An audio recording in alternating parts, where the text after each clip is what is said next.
Audio recording also.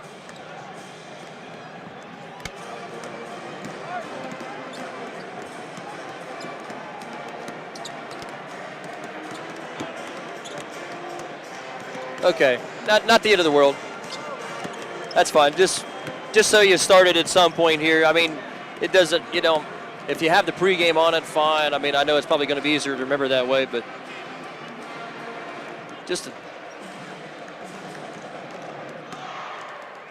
sounds good.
Yes, sir.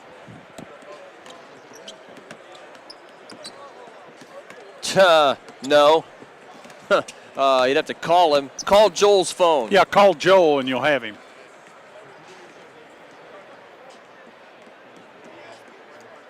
Okay. If you need to talk to them for some reason, call and I would say, I don't know if you have Jared's cell or not. I don't, but we do have Joel's number. We know that one.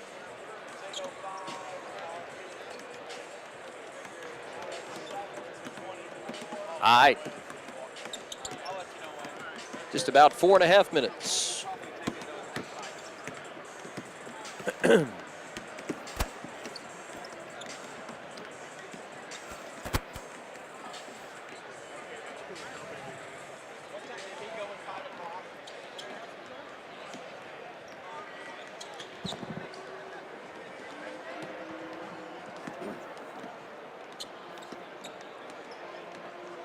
You guys bring some extra oxygen? Do we need it? You might in this game. You won't get off light like the other guys. The other guys that refereed the game before, I know all of them. 20 years. I refereed in the Eastern District with Abbott and here's some of those guys. But yeah, I refereed a couple years ago here with Matt. We're both from Cincinnati, right. Southwest District. 2 years ago, I worked with Matt. We had the D3 final games. He was just telling me when we got done, he was just saying it's a repeat of what they had when we had. We had Lima and that's St. Matthews. You better be. Yeah.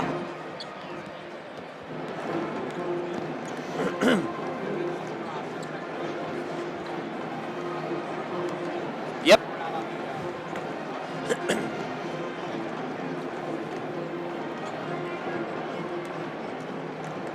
I've got 8:07 just turned right now, so 2 or 3, yeah, 2-3 minutes here, no problem.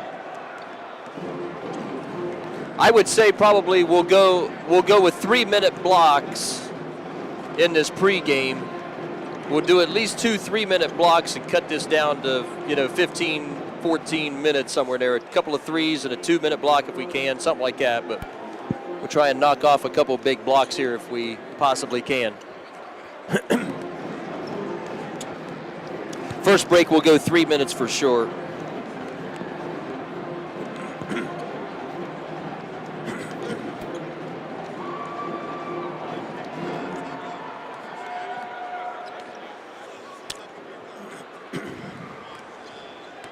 Poor Clayton.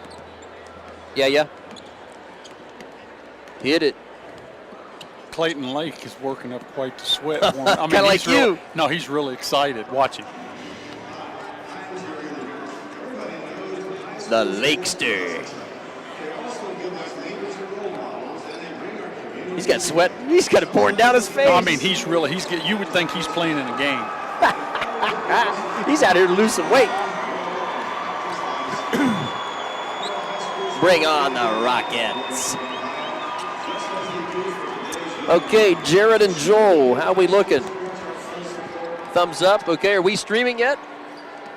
Okay. Do they need to call the station maybe? No. All good.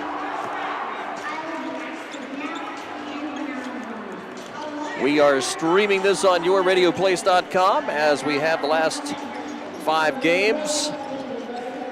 Welcome aboard, all of you watching our webcast. It's an exciting time here. We're packed. Oh, it's beautiful. It's going to be a great day for the little Muskies. All right, thanks, Quentin. Thanks to Jared Jamiel and Joel Osego, the big fella running all the controls on the video side for us. Quentin Archer in the FM studio turning the dials. And anticipating a superb contest here for the #1 state-ranked Muskies tonight on St. Patty's Day. All right, Quentin, thank you.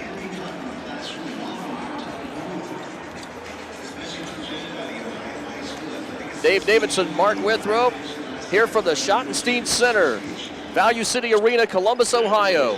And a first time for both of these teams. The John Glenn Little Muskies and head coach Greg Woodard.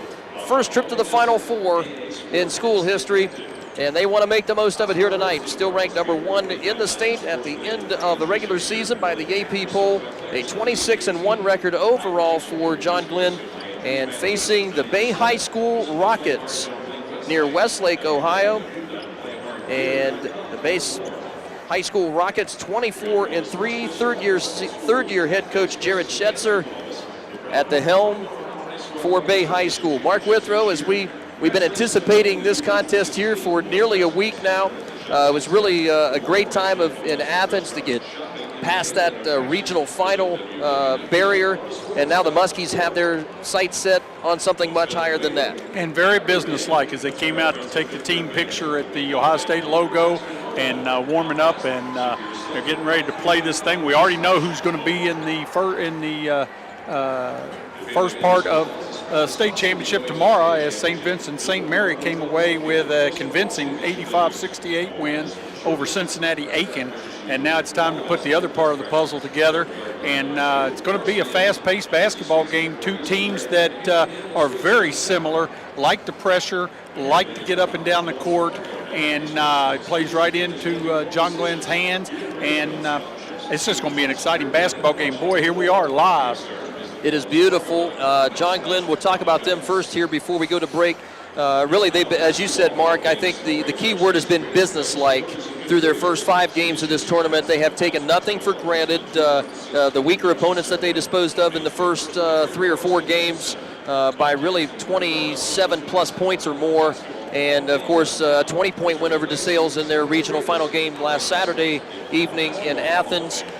They certainly have their goals set high. They were a hungry basketball team from that regional final loss 1 year ago. Well, I like what the coach said in the post-game last week. They made it clear what their goals were. They have not shied away from them at all.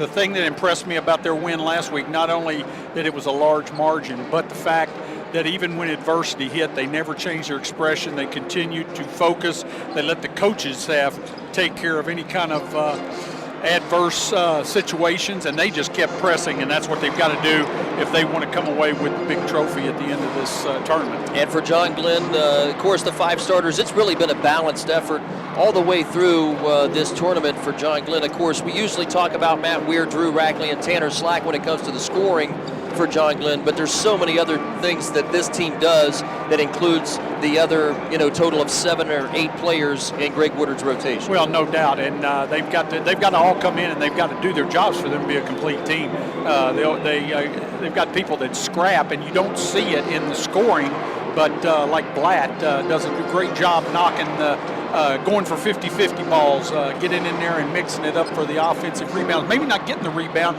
but keeping it alive or tipping it out or diving on the floor. Job Levins does a really nice job of getting in there and mixing it up and then taking the big man out of the post. That big Sanchez had to come out if he wanted to guard him and watch for the jump shot because he showed he could hit it. You've got the 6, 7, 8 guys that come off the bench, Haycock,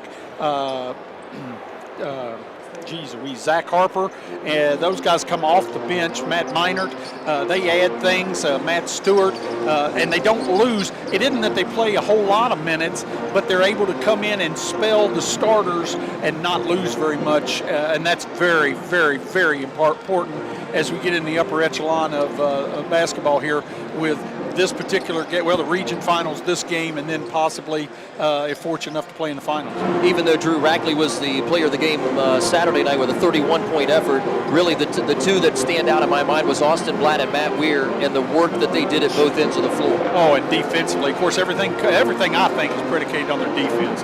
They pressure the basketball, get chest to chest, really work hard. They make you work to bring the ball up the court, and they rotate their defense extremely well and get turnovers, which lead to buckets, and they just break your back. And Matt Weir really heads that up. He gets in your face. Of course, the offense likes to go through through Rackley, but Weir's able to load it up too, and so is Blevins, and so is Slack. They're just a very balanced basketball team, but it takes them all doing their thing to be successful. And we'll look at this Bay Rockets team. We'll get you acquainted with them when we come back from the break. A similar team in many ways to John Glenn, and we'll talk about that when we return on WYLE FM 97.7 and on the web at yourradioplace.com. Our pregame festivities from the Schottenstein Center continue after this.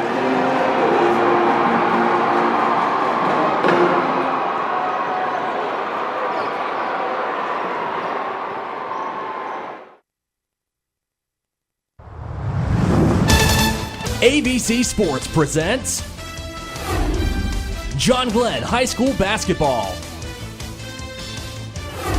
Tonight's game is brought to you by Southeastern Med, Whitesides of Cambridge, and Goodwill Industries.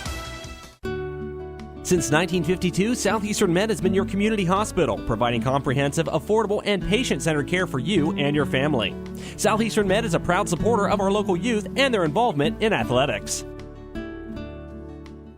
Advanced, patient-centered orthopedic care. The precise treatment you need. Because balancing your life is so much easier with orthopedic care right here at home. Southeastern Med, your community hospital. During the Whitesides of Cambridge March Madness Spin and Win, you make your best deal on any new or used vehicle on the Whiteside lot and then spin the wheel to get an extra $100 to $1,000 cash. You even keep the new huge GM rebates or get 0% interest on select models. Hop off 16% off select Buicks and even $1,000 in auto show bonus cash on select Buicks and professional grade GMCs. Plus $10,000 off list on a brand new GMC Rocky Ridge conversion at Whitesides of Cambridge. Whitesidesofcambridge.com. Just north of I-70 on Route 209. Goodwill is in need of your donations. Gently used clothing and housewares are needed. A receipt will be given for your taxes. Goodwill mission is to train and employ people with barriers. You can donate behind the Cambridge store, located by Kmart on Southgate Parkway, Monday through Saturday, 10 to 6:30, and Sunday, 12 to 6:30. They also have 3 donation boxes in the area, located at all 3 Respecs locations in Cambridge and New Concord. Goodwill is proud to support our local schools and youth. A special hello out there, too, to the folks down at the Stop 9 Church of Christ Activity Center. Watching us on the web stream down there. Jeremy Scott, John Charlton, and all the gang down there. Welcome aboard, gang. Hope you enjoy this one. Going to be a great one. I think we've got an awful lot of maroon here. Ton of it. Decent amount of blue here, but it is far outnumbered by maroon and white. Thanks, Quentin.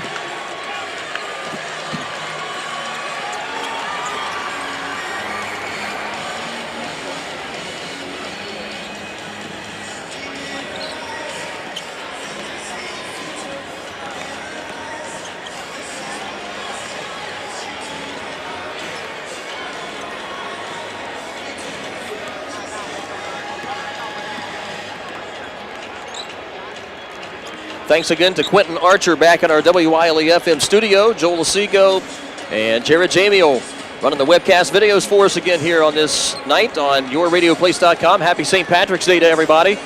And the final game of this first day semifinals. Division 3s earlier on today. Division 2s, one of those decided, as Mark mentioned, Akron St. Vincent St. Mary, the third-ranked team in the state in Division 2. Easy win here today, 17-point victory. And that final score is not indicative of how easy a game that was for Akron St. Vincent St. Mary. I know, and you and I were watching that game. If John Glenn should be fortunate enough to advance here tonight, Mark, worries us a little bit that St. Vincent St. Mary really had such an easy time of it and really didn't have to expend a ton of energy. Well, they got the rest of their players. They jumped out on a 16-point lead and pretty much just ran away with it. They got their starters an awful lot of bench time, but hey, there's a reason for the season. We got to continue to play. Looking at John Glenn, though, they look pretty businesslike here, warming up, ready to go. The crowd's into it. I know I got to say, Paul Eric, the assistant coach for John Glenn, this is his sixth visit to the state tournament, and hopefully he'll rub off a little of that wisdom on the coaching staff and whatever, and come away here with a victory. Absolutely, and the Muskie players sporting the blue ribbons earlier on in their warm-ups, of course, for the late athletic director Dan Adams. And our thoughts and prayers and our hearts still going out to Dave Adams. Good to see him here again today. And to all of the Adams family, to Donna and everybody that might be either here or listening back home in New Concord. Warmest wishes to all of you, and we continue our prayers for you. Looking at this Bay Village Rockets ball club, as we said, kind of a little bit similar, at least in style. They like an up-tempo style, and as you look kind of at the points per game from their starting five, very similar layout to what we see out of John Glenn's starting five. Very balanced attack led by John Coase, who is the all-time leading scorer for their Bay Village basketball team, and he's capable. He's a 1,000-point scorer. He's capable of putting it in the hole. But they've got a very balanced attack, as they've got 5 starters in double figures, and they like the up-tempo game. They like to go, and the coach isn't afraid to talk about it. He likes to. He talks about himself being like Whitehead and Hank Gathers and the old running teams from back in the 90s at Marymount, and I mean, that's about as fast as you can go. So it's going to be interesting to see if they're truly that fast, but they're going to have to do it against a very staunch man-to-man defense. Yeah, the Coase, as you said, 22.1 points a game. Jack Jellin, 13.2. R.J. Sunahara is, I think, a name we're going to hear a good bit from, a 6'6 sophomore. Really their biggest body that they have out there, but really not the type of power giant inside like we saw out of Caden Sanchez against DeSales last Saturday night. Actually, in looking on the floor, even though they are listing some kids a little bit taller and it looks like they have a little bit of a height advantage, both teams look similar. I mean, it's kind of uncanny, but you're right, they don't have that big presence. Sanchez for DeSales, 6'8" kid. He was a hoss on the inside. Now, do they have a kid that plays like that? We have not heard of that. But time will tell. We'll find out here real shortly. And this Bay Rockets team plays in the Great Lakes Conference. 24-3 record overall. They were 10-2 in their conference. Just a 7-team conference, and not a ton of I mean, I wouldn't say they have the quality of victories during the season. Of course, John Glenn's non-conference schedule was absolutely phenomenal. And of course, the only blemish on the season was from Linden, New Jersey. So I think, certainly John Glenn, I think would look at this matchup and not at all be intimidated. Whom I understand, the New Jersey team is in the state finals, is what I have heard. Now, I can't confirm that, but that's a good friend of mine told me that. The schedule, and that's going to be beneficial. That was planned out by Coach Woodard and his staff, and hopefully that's going to pay dividends here as we get ready to play this.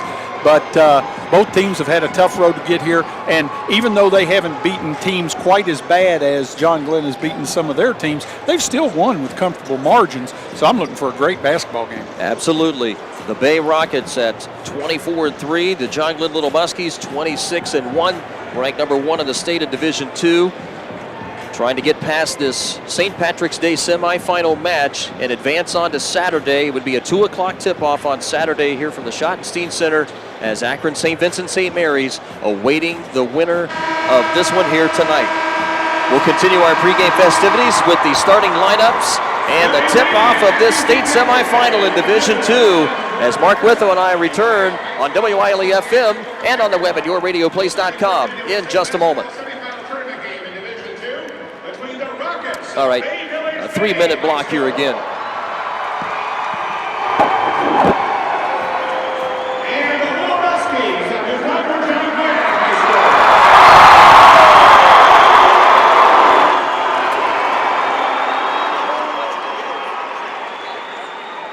Ladies and gentlemen, John Glenn High School and the OHSAA recently lost a great leader and true friend. John Glenn Athletic Director Dan Adams passed away after a courageous battle with cancer. Please stand and join the OHSAA and its member schools as we observe a moment of silence for former East District Board member and John Glenn Athletic Director Dan Adams.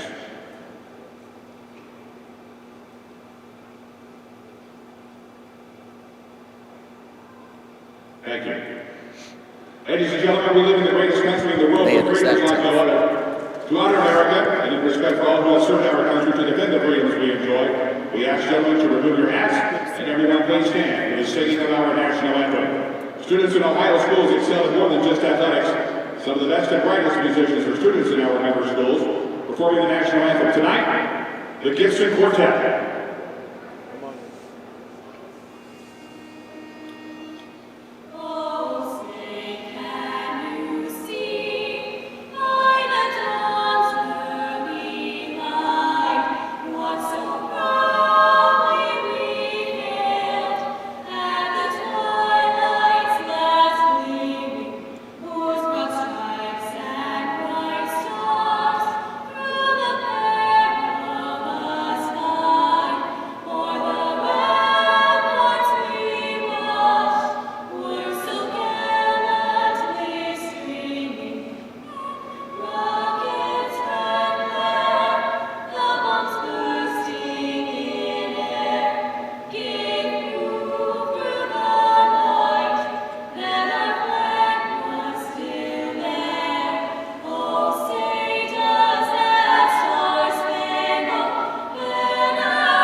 Thanks, Quentin.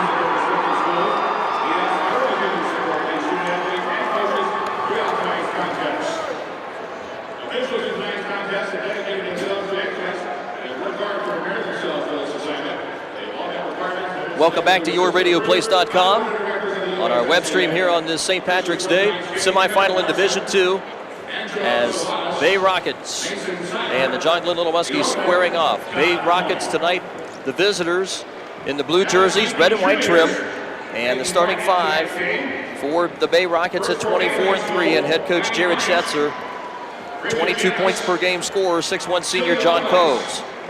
Jack Jellin, 6-foot junior, 13 points a game, starting at the junior guard spot. R.J. Sunahara, 13 a game, 6'6" sophomore. Scott Durham, 6'7" senior at 7.5 points a game for the Bay Rockets, and freshman guard Eric Painter averaging 12.4 a game, a 5'11" freshman. So a sophomore, a freshman, sophomore, a junior, 2 seniors in the starting 5 for the Bay Rockets. And for the John Glenn Little Muskies, Mark Withrow, same 5 we've grown accustomed to, 4 seniors, 1 sophomore. Yeah, no doubt about it, and they're ready to play, as you can see by just looking at their game faces.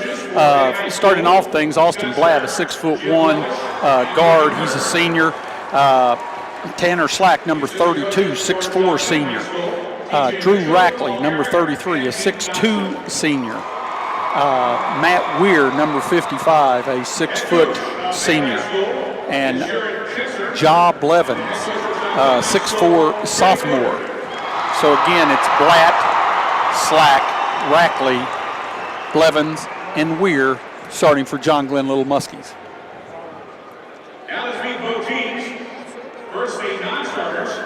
Non-starters being introduced here first for both squads, and as we said, we talked, Mark, both teams very similar in the styles of play. Bay Rockets, I'm guessing, has not seen a defensive team quite like they will see here in this game tonight against John Glenn. They have averaged close to 90 points a game through the season. They've broken the 100 mark, I think, 2, maybe 3 times during the season. It's a team that's really been in cruise control mode for the most part through the tournament as well. They have won, their 5 games by slightly smaller margins than John Glenn. They defeated Brookside by 54, Medina Buckeye by 19, defeated Keystone in the district final by 12. Napoleon, which I believe was ranked number 1 in that district at that time, defeating Napoleon 76-66. And then, of course, on Saturday night at Bowling Green State University, defeated Ottawa Glandorf 76-65 in that contest. John Glenn, I think, has had at least a little bit more, been in more cruise control through their first 3, maybe even 4 tournament games. Really, the only time they've been tested was, of course, in the first half of the St. Francis de Sales game back on Saturday night, but really took care of business in the second half and really left nothing to doubt throughout much of that second half. Well, there's no doubt about it, but the wild card in all this is you don't know what kind of competition each region has in comparison. So, and you don't know who's upset who to get where and what have you. Now, John Glenn is the number 1 ranked team in the state. They deserve it. They went up to St. Vincent, St. Mary's, and they knocked them off. They are a formidable defense. Guarantee you they're going to be in their face as they start to announce the starters. You can hear the roar of the crowd. We know John Glenn's a good basketball team, and the early stages of this one are going to tell the tale. Can Bay, are they capable of getting past that pressure? John Glenn will mix it up, full court, 3/4 court, and half court, and thus far teams have had a lot of problems getting through it without turning the ball over and John Glenn getting off to a big lead. Starters right now being introduced for both the Bay Rockets and the Little Muskies. And boy, it seems like we've been waiting forever, just chomping at the bit here to get going. I'm sure the players feel much that same way here today too, and arriving up here really early today. 3 limousines, I think, escorting the teams up today, along with the buses, the pep bands, and the students. Yeah, they came early to an earlier session to get used to, acclimated. They've had a practice, a walkthrough. They've had a meal. You can look at their faces. They're ready to go. They've got goals. They've got specific goals, and this is not where it ends. So, they're ready to roll, and we'll see what happens. Now we just have to execute. It's going to be a dandy, and we're just about there, my friend. We are just about there indeed. Officials for this game: Kevin Larson from Cincinnati, Angelo Solatas from Mainville, and Mason Seiler from New Carlisle. Officials in this game for this Division II semifinal: Akron, St. Vincent, St. Mary, awaiting the winner of this one. First ever game in the tournament here in Columbus for John Glenn. Tanner Slack at the center circle, set to jump it up against 6'6" sophomore R.J. Sunahara. You have a couple of large guys, they call them 6'6", 6'7". Not sure if that's it, if that's their size, but they are tall. Slack wins the tap for Matt Weir. Muskies in their home whites with the maroon numbers start the first possession of the game. Man-to-man defense. Slack over to Blevins. Rackley in the right corner, finding Slack on the baseline. Good save by Slack to keep the turnover away. Rackley penetrates, swings it across the lane. Blevins will bring it out high for Matt Weir. Good patience by John Glenn working the perimeter and having cutters go through. Sunahara, some contact there. Slack three, splash for Tanner Slack in the right corner. And there's a start. Good ball movement found Slack on the baseline for the three-pointer. Nearly a backcourt turnover pass. Jack Jellin saves it. Double teamed up here, half court. They'll swing it across. Slack with the long reach, taps it out right in front of head coach Greg Woodard, out of bounds to Bay. Obviously trying to go with the diagonal pass from the half court line all the way over to the far right side in front of the bench, but the defense rotates pretty well. Sunahara will toss it in for the guard, Jack Jellin. Junior working around Blevins. Hands it off there to Eric Painter, the freshman guard. Now up top with it is John Coase. He'll pop a three-pointer off the left side, top of the key, no good. No Muskies running down the rebound. Here's Painter for a three, and he gets it in the left corner to answer for Bay. Well, that time they got the 50-50 ball, but here goes John Glenn on the run now. Blatt to the hole and gets a fast break basket, 5-3, John Glenn. And the press is set up. Sunahara getting it in for Jellin. Working up the right side line, Sunahara back to Jellin in the backcourt. Rackley and Blatt providing the pressure. Weir coming up to meet him in half court. Painter now along the right sideline in front of the John Glenn bench. 5-3 early on. Minute and a half gone here from Columbus. Sunahara across the left side of the lane for Jack Jellin. Going down toward the left sideline in the lane. Traveling violation as John Coase got tripped up there as he was looking across the lane. First turnover of the game. Yeah, that just shuffled his feet a little bit. So far, Bay's done a nice job against the defense getting it up and able to move the ball, but there's the first turnover. Let's see what happens. Weir sends it up the right sideline to Javon Blevins. Blevins shaving off all of that hair from the top of his head since the regional final game in Athens Saturday night. Rackley to the top of the key, feeds it back to Tanner Slack, right wing for Blevins. Muskie still being patient here on the offensive end. Working that perimeter and then sending cutters through. Blatt has it now, top of the key, driving inside, draws a double team, tried to kick it out in the corner, interception for John Coase, and he'll come the other way for Bay. Tapped away from behind, Matt Weir, and it will stay with the Bay Rockets underneath the basket as John Glenn nearly had the steal. 5:46 left in the quarter, a 5-3 game for the Muskies. Nice job by Bay that time trying to stopping the inside out as they drove the lane and then tried to kick it out. Inbounds tapped away by Blatt momentarily. Here's a three in the corner. No good there for Jack Jellin. Rebound for Matt Weir. Here come the Muskies running 3-on-3. Weir over the left side of the key. Off the glass. Short with it. Rebound Sunahara for the Rockets. Jack Jellin pushing ahead. Flips an overhead pass inside. Up with a shot. Foul. No good, but a Scott Durham jump shot is fouled. He'll go to the line for the first two free throws of the game. I think Slack might have got him that time coming in from the back side. Ball fake sent Rackley in the air and then Slack hit him. Tanner Slack commits the first foul of the game by either team. And the Rockets with a chance to tie it up here in the first quarter as Scott Durham, the 6'7" senior, nails the first free throw to cut the deficit to 5-4. 5:23 left here in the quarter. This Division II regional semifinal. Durham drains a pair, and we're tied at 5. Rackley with no pressure in the backcourt from Bay Village. Rackley directing traffic on the high left perimeter. Looking toward the left wing, now dribbles toward that sideline, gives it to Matt Weir. Weir drives baseline. Good job of sealing him off to get contact. Missed a shot. Blatt up with the offensive rebound. Here's Rackley. Pull up from 13. Bounces twice. No good. And a rebound for Durham of the Rockets. A little cold on the shooting right now for John Glenn, just not getting them to fall. Just under 5 minutes to go here in the quarter. Still tied at 5. That pass deflected away there by either Blevins or Rackley. Got a piece of that one. Bay will have it on the near sideline. I believe it was Slack at length there that time. They looked like a guy was open on the baseline. Slack with that length, they would knock the ball away. They'll throw it in near the high midcourt line at Jack Jellin, junior guard, working on Tanner Slack. Pulls up, top of the key, 3, short with it, rebound Rackley. Rackley looking ahead, finding Tanner Slack on the lead, and a layup for Tanner Slack, 7-5. Quickly out the gate. Yeah, he kept his head up, did Rackley. Found Slack going down the middle. Great look down the floor and a nice job by Slack to seal off the defender.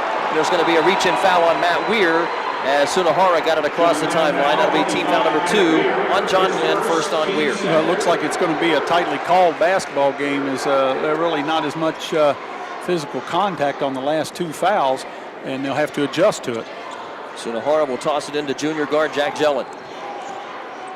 Jellin on the left perimeter, working on Blevins. Swings it out. Here's Sunahara with an open 3. That one's in and out. Rebound tapped around, finally controlled by Matt Weir. Bay back on the defensive end. They have 4 guys back. Slack gives it up on the left sideline for Weir. Rackley open 3, top of the key. Splash! Boom! Second 3 of the game for John Glenn, and it's a 10-5 game halfway through this first quarter. Nice ball movement that time. Found Rackley open with his feet set at the top of the key. Jellin again driving on Blevins, kicks it in the corner, Coe's a 3, got it from the left corner. That's the second 3 that Bay has hit from that side. Here's Blevins with it and traveled with it. Yeah, you can't leave Coe's open. He's the leading scorer in the school's history, and he was open with his feet set and able to drain it. So the only 2 field goals of the game right now for the Bay Rockets, a couple of 3s, one by Coe's and one by freshman Eric Painter. Still a 10-8 game for John Glenn. 3:45 left first quarter here from Columbus. Across the timeline with it is Jellin, working on Blevins in the man-to-man defense. Out high it goes, first time in the game, and a kick violation by the John Glenn defense. Cole Gurgey, 6'3" senior, into the game for the first time. Bay doing a nice job so far against the pressure of John Glenn. Inside it goes. Durham up with it, off the glass and good from the right block as he shot it over Slack. And the game is tied at 10. That's that 6-7 frame. And inside, Blevins goes hard to the rack and gets called for the body contact foul. Called on, I believe, Cole Gurgey will get called for that foul. That'll be the first foul charged to Bay in this game. 2 free throws coming for Javon Blevins.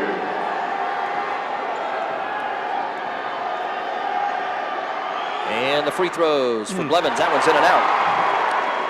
A rare free throw miss for John Glenn in their last few games. Mark Withrow, 17 of 19 and 21 of 23 efforts in the regionals. Yeah, that's been a real big key to their winning ways, is hitting those free throws.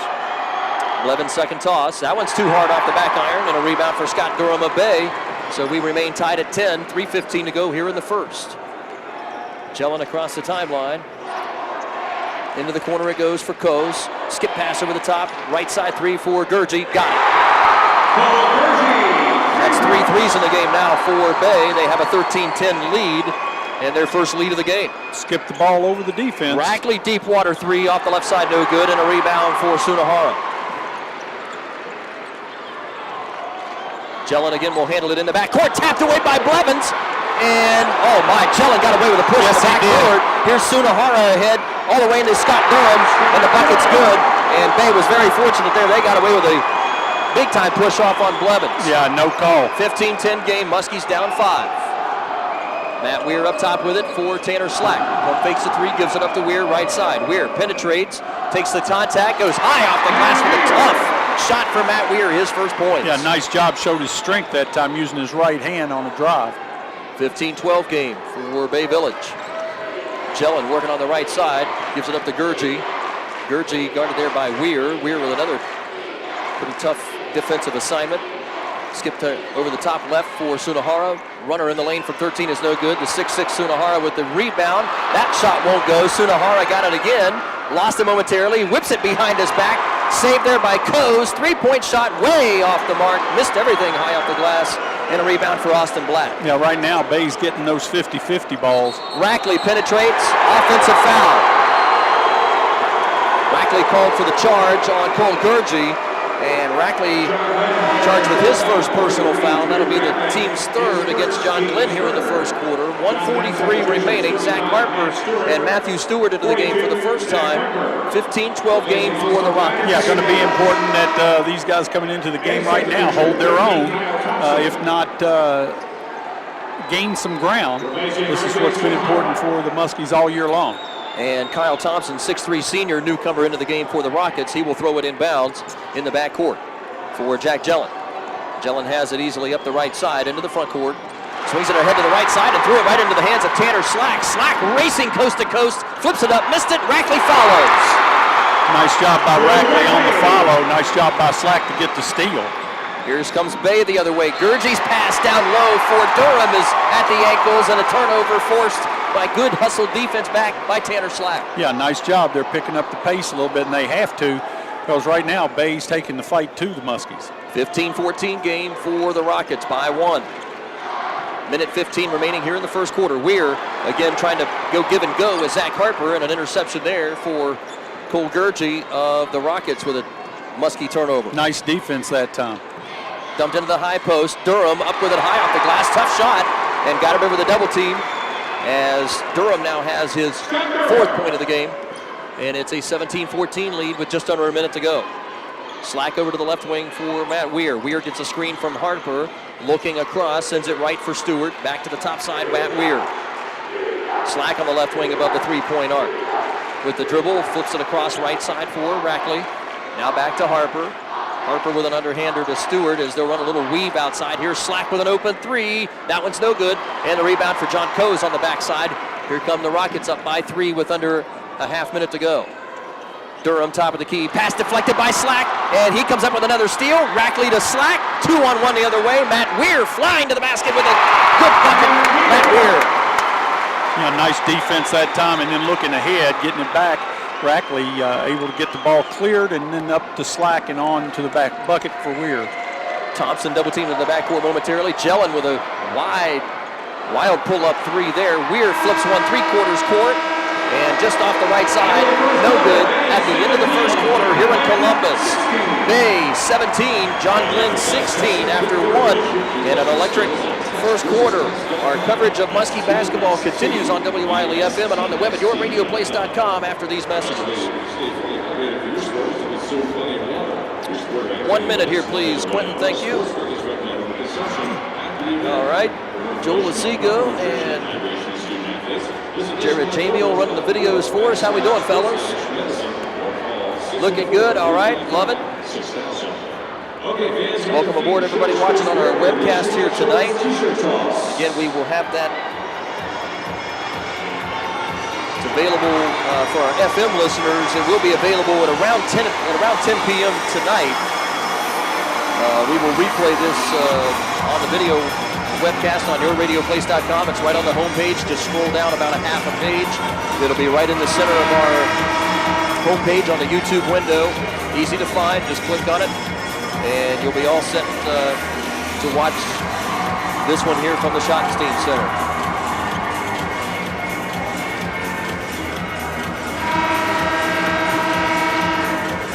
Welcome back on WILE FM and on the web at yourradioplace.com. Mark Withrow, Bay Village taking the fight to John Glenn, as you said earlier, 17-16. We'll get a lot of those 50-50 balls, 46% from the field for Bay, 54 for our Muskies. But the key is free throw shooting 100% for the Bay, and we're still 0 for 2. Levin's missing his 2 free throw attempts in that quarter. Jack Jellin, Sunahara, and that pass by Sunahara tapped away by Harper and Stewart, intended for Scott Durham. Starting 5 still in there, back in there for Bay. Here's a 3 in the air for Stewart, left wing won't go. Durham gets the rebound between a couple of Muskies.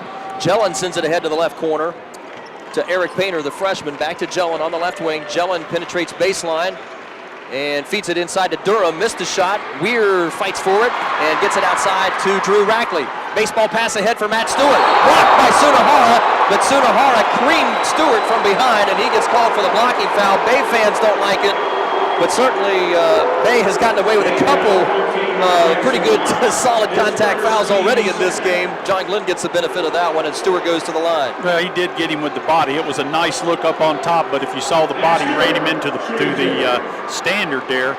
And so nice job by not looking back and going up for the shot. Matt Stewart at the line for 2. And And that one 0 rips in for and out. 3. That's not a good sign. John Glenn's usually very good with the free throw shooting.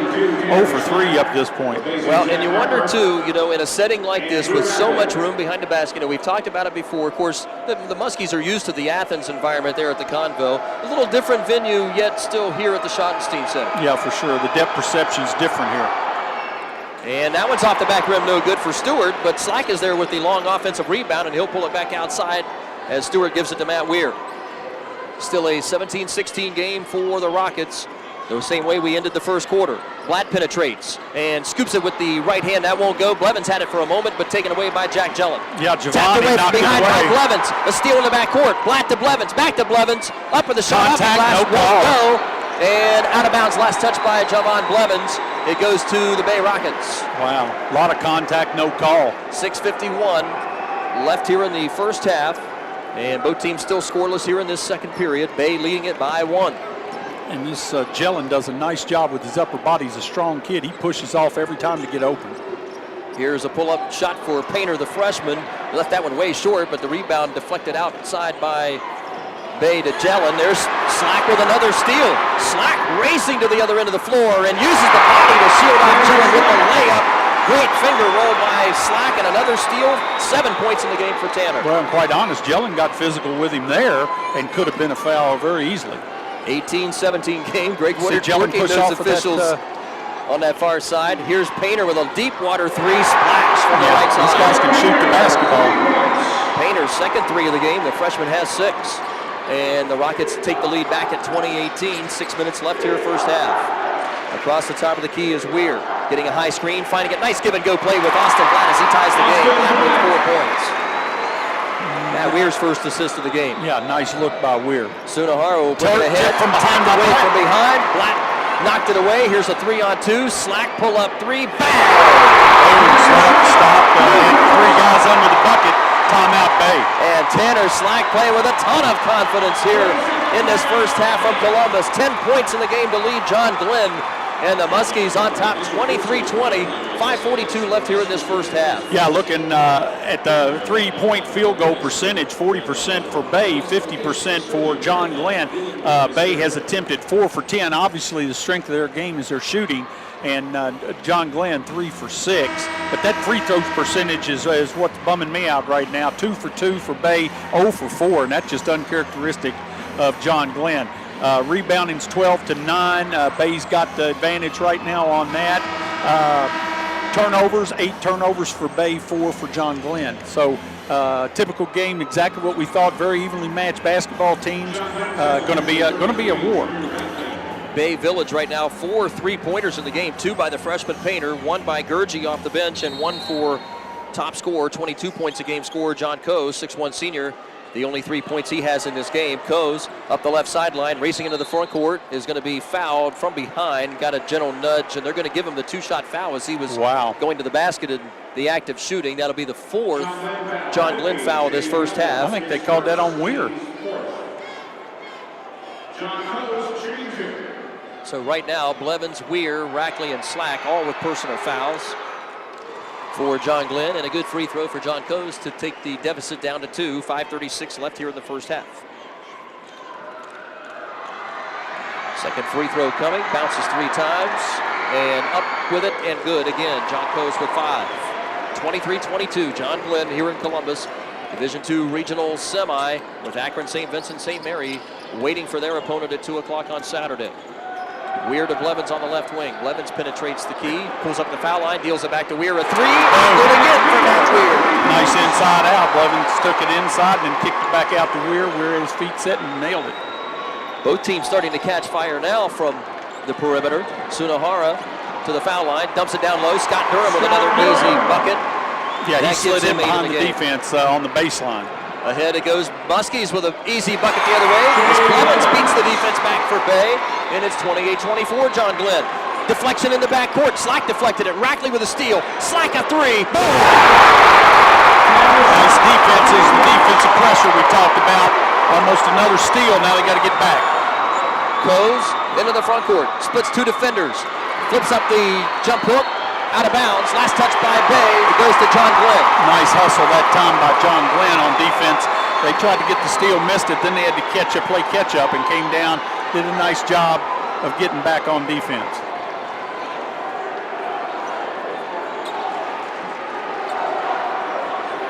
(31-24), John Glenn, 4:35 left in this first half as Weir breaks it across the timeline for the number 1 ranked Muskies, leading by 7. Weir gets a Blatt top of the key screen. Nope. Weir tried to dump it over the top, and the long arms of Durham got a hold of it. Durham secures the steal for the Bay Rockets. Ahead it goes Gurgey back in the game, and Gurgey throws it away again with the pressure defense from Blatt and Weir from behind. Yeah, that time it looked open on the inside, but the length of Bay able to take it away. But then instead of being down on themselves, came back, played defense, and got the turnover. Here comes John Glenn on the attack. And Jack Gillen right back in the game for head coach Jared Schetzer, as Scott Durham, the 6'7" senior, will check out of the ball game as Bay will go small now, down by 7. Blatt at the top of the key, flips it right side for Rackley along the right sideline. Blatt gives it back to Weir. Weir penetrates the key, bumped on the contact, and gets 2 free throws coming. Well, I'll tell you, physical basketball game here, and this Gillen leads the team without a doubt. But a nice job by Matt Weir getting to the bucket, bodied up with him, and got the left-handed shot off, going to shoot 2. Second personal foul of the game for Cole Gurgey off the bench for the Bay Rockets. Good free throw for Matt Weir, and he now has 8 points in the game. Tanner Slack is on fire here in this first half, 13 with 3 3-pointers, and Weir connects on the first 2 free throws of the game for John Glenn. They're now 2 of 5. Yeah, and that's good to see, because we got to get back into the free throw shooting. Still a 9-point lead. Slack deflects it away and comes away with the steal as he flips it from out of bounds to Matt Weir with the save. Here come the Muskies the other way. Rackley penetrates, takes the contact, and no, nearly went in as he missed it off the left side of the rim with 2 bounces, and he goes to the line for 2. He attacked the bucket that time. Nice job. Slack, though, what about that defensive effort? Knocks it into the air, able to go after it, saves it, and then they came out the gate running, attacked the goal. Rackley for 2. Muskies have really taken control here in this second quarter after a suspect first quarter, as Drew Rackley hits his first of 2 free throws on the night. He has 6 points in the game. 6'7" senior Scott Durham right back into the contest, replacing 6'6" sophomore R.J. Sunahara. So right now, in the game for John Glenn, Rackley, Blevins, Weir, Slack, and Rackley, the starting 5, and pretty close to the same. In fact, all except R.J. Sunahara, the 4 of the 5 starters in there for Jared Schetzer's Bay Rockets.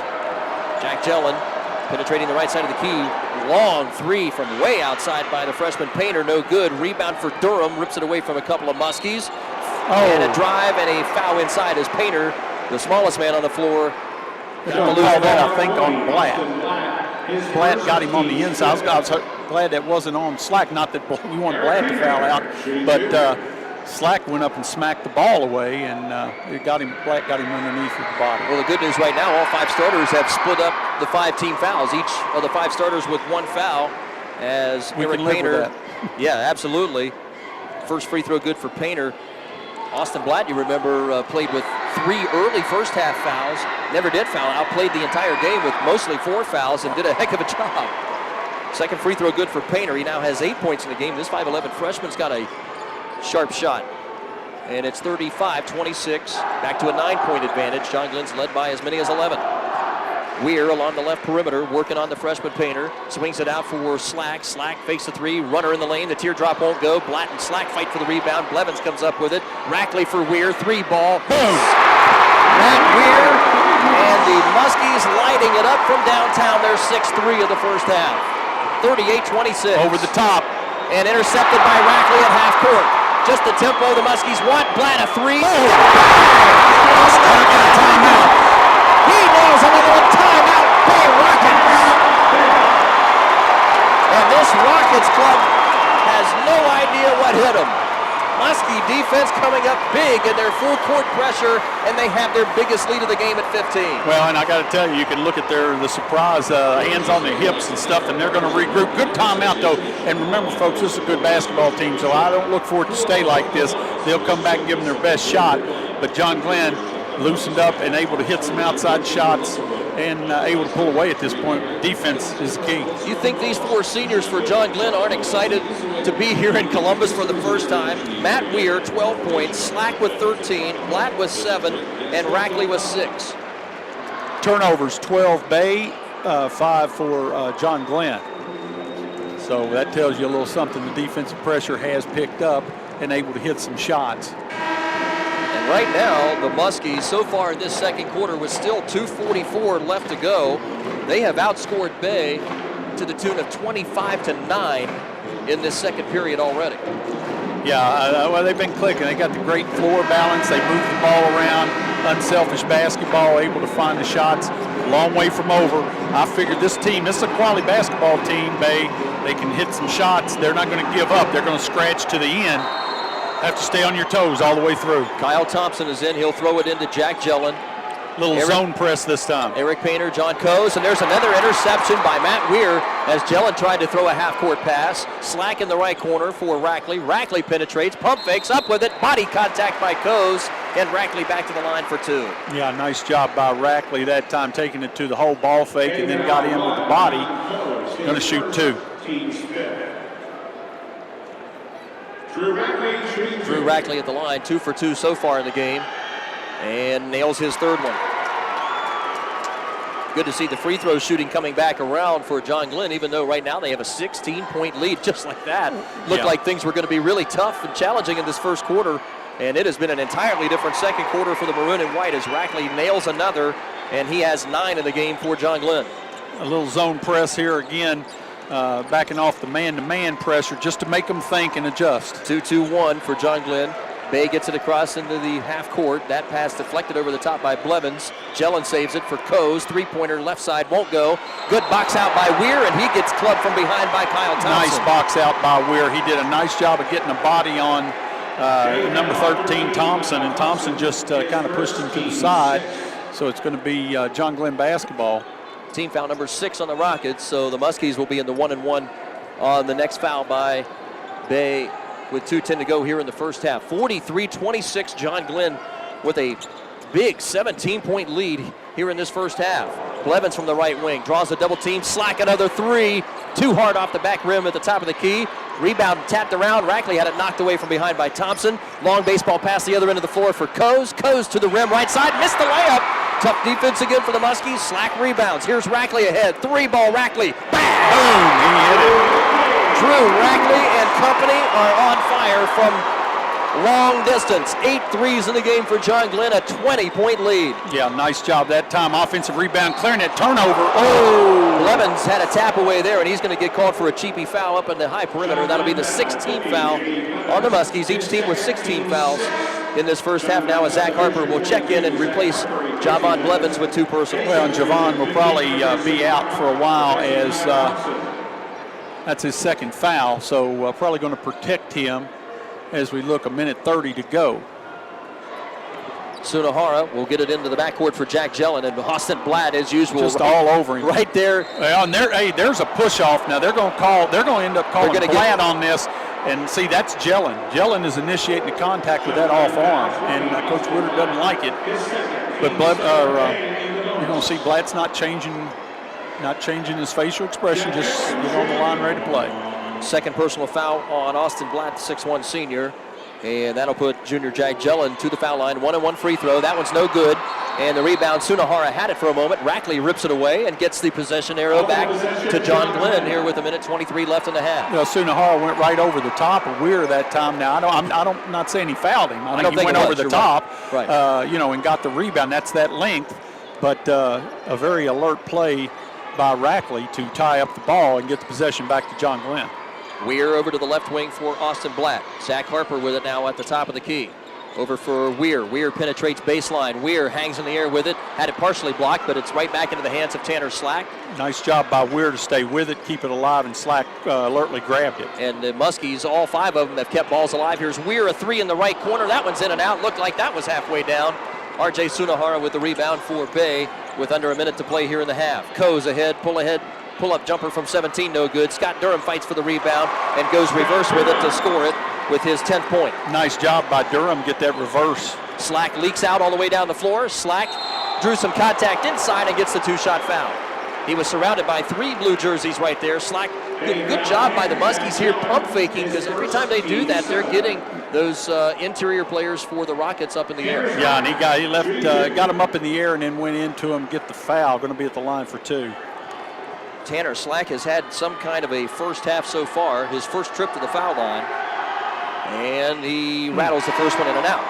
So the Muskies, really only blemish you could say in this first half has been their free throw shooting, as they have missed their 5th free throw in 11 attempts so far. 6 for 11 right now for the night. 46-28 game, Muskies by 18 with 36.5 seconds left, first half here in Columbus. And Slack drains the second of 2, and he now has 14 of the game.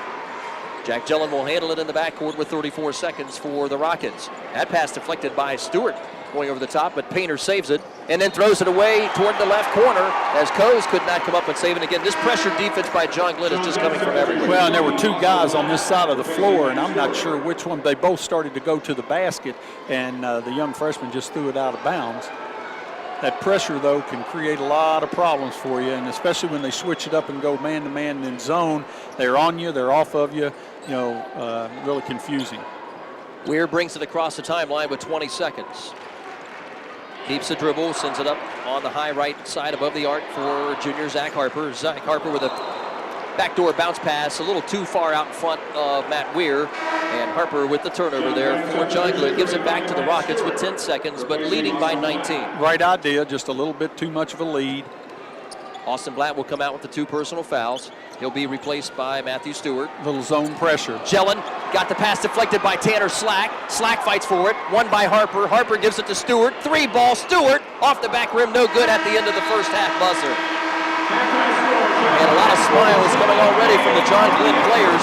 Very loose and relaxed out here in this second quarter after kind of a tough first quarter and trailing by 1. Well, they did a nice job settling down. Still, the free throw shooting not up to par for John Glenn, but they're coming in and they're shooting 53% from the floor, 57% from three-point land, 8 for 14. Free throw percentage, 58%. They're shooting as well from three-point land as they are from free throw, which is uncharacteristic. But all in all, doing a nice job defensively. Oh, my goodness, absolutely. 8 3-point shots in the game for John Glenn, 3 of them for Slack, 2 for Weir, 2 for Rackley, and 1 for Austin Blatt.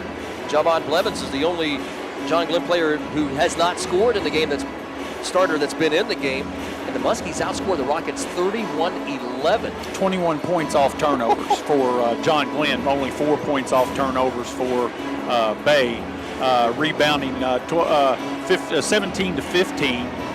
Bay is out rebounding, but John Glenn's shooting 50+%, 53% from the floor, so there's not a whole lot of rebounds coming off. John Glenn's doing exactly what the coaching staff wants him to as far as the game plan is concerned. So a brilliant second quarter for Greg Woodard's Little Muskies as they outscore the Rockets 31-11 in that second quarter to take a 47-28 halftime lead by 19.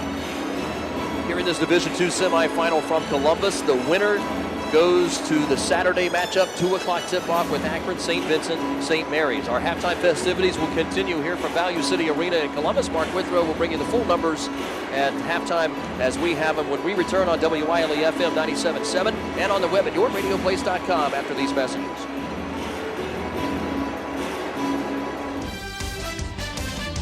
John Glenn High School basketball. Tonight's game is brought to you by Southeastern Med, Whitesides of Cambridge, and Goodwill Industries. Since 1952, Southeastern Med has been your community hospital, providing comprehensive, affordable, and patient-centered care for you and your family. Southeastern Med is a proud supporter of our local youth and their involvement in athletics. Advanced, patient-centered orthopedic care. The precise treatment you need. Because balancing your life is so much easier with orthopedic care right here at home. Southeastern Med, your community hospital. During the Whitesides of Cambridge March Madness Spin and Win, you make your best deal on any new or used vehicle on the Whiteside lot and then spin the wheel to get an extra $100 to $1,000 cash. You even keep the new huge GM rebates or get 0% interest on select models. How about 16% off select Buicks and even $1,000 in auto show bonus cash on select Buicks and professional grade GMCs. Plus $10,000 off list on a brand new GMC Rocky Ridge conversion at Whitesides of Cambridge. Whitesidesofcambridge.com. Just north of I-70 on Route 209. Goodwill is in need of your donations. Gently used clothing and housewares are needed. A receipt will be given for your taxes. Goodwill mission is to train and employ people with barriers. You can donate behind the Cambridge store, located by Kmart on Southgate Parkway, Monday through Saturday, 10 to 6:30, and Sunday, 12 to 6:30. They also have 3 donation boxes in the area, located at all 3 Respecs locations in Cambridge and New Concord. Goodwill is proud to support our local schools and youth. Good deal. Thanks again, all of our webcast viewers here tonight on yourradioplace.com. I want to say hello out there, too, to the Spillmans. I think maybe Roger Bates listening, watching tonight, listening on the FM. Are the Rackleys down in Arkansas? Dial. I'm sure the Rackleys will be viewing this, too. If they're not here. From Arkansas. Yeah, I heard that they might make the trip up here at some point. So hopefully they got to do that. But our hellos to the Rackley crew again, listening and watching on board there. I'm hoping my brother Mike's watching. And perhaps my brother Michael Davidson from Tampa, Florida, and nephew Aiden listening and viewing here tonight.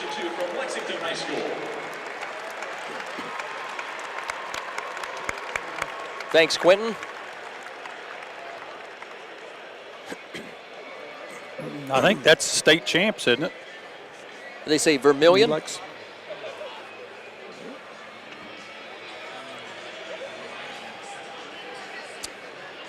Thanks again to Quentin Archer back in our WILE FM studio.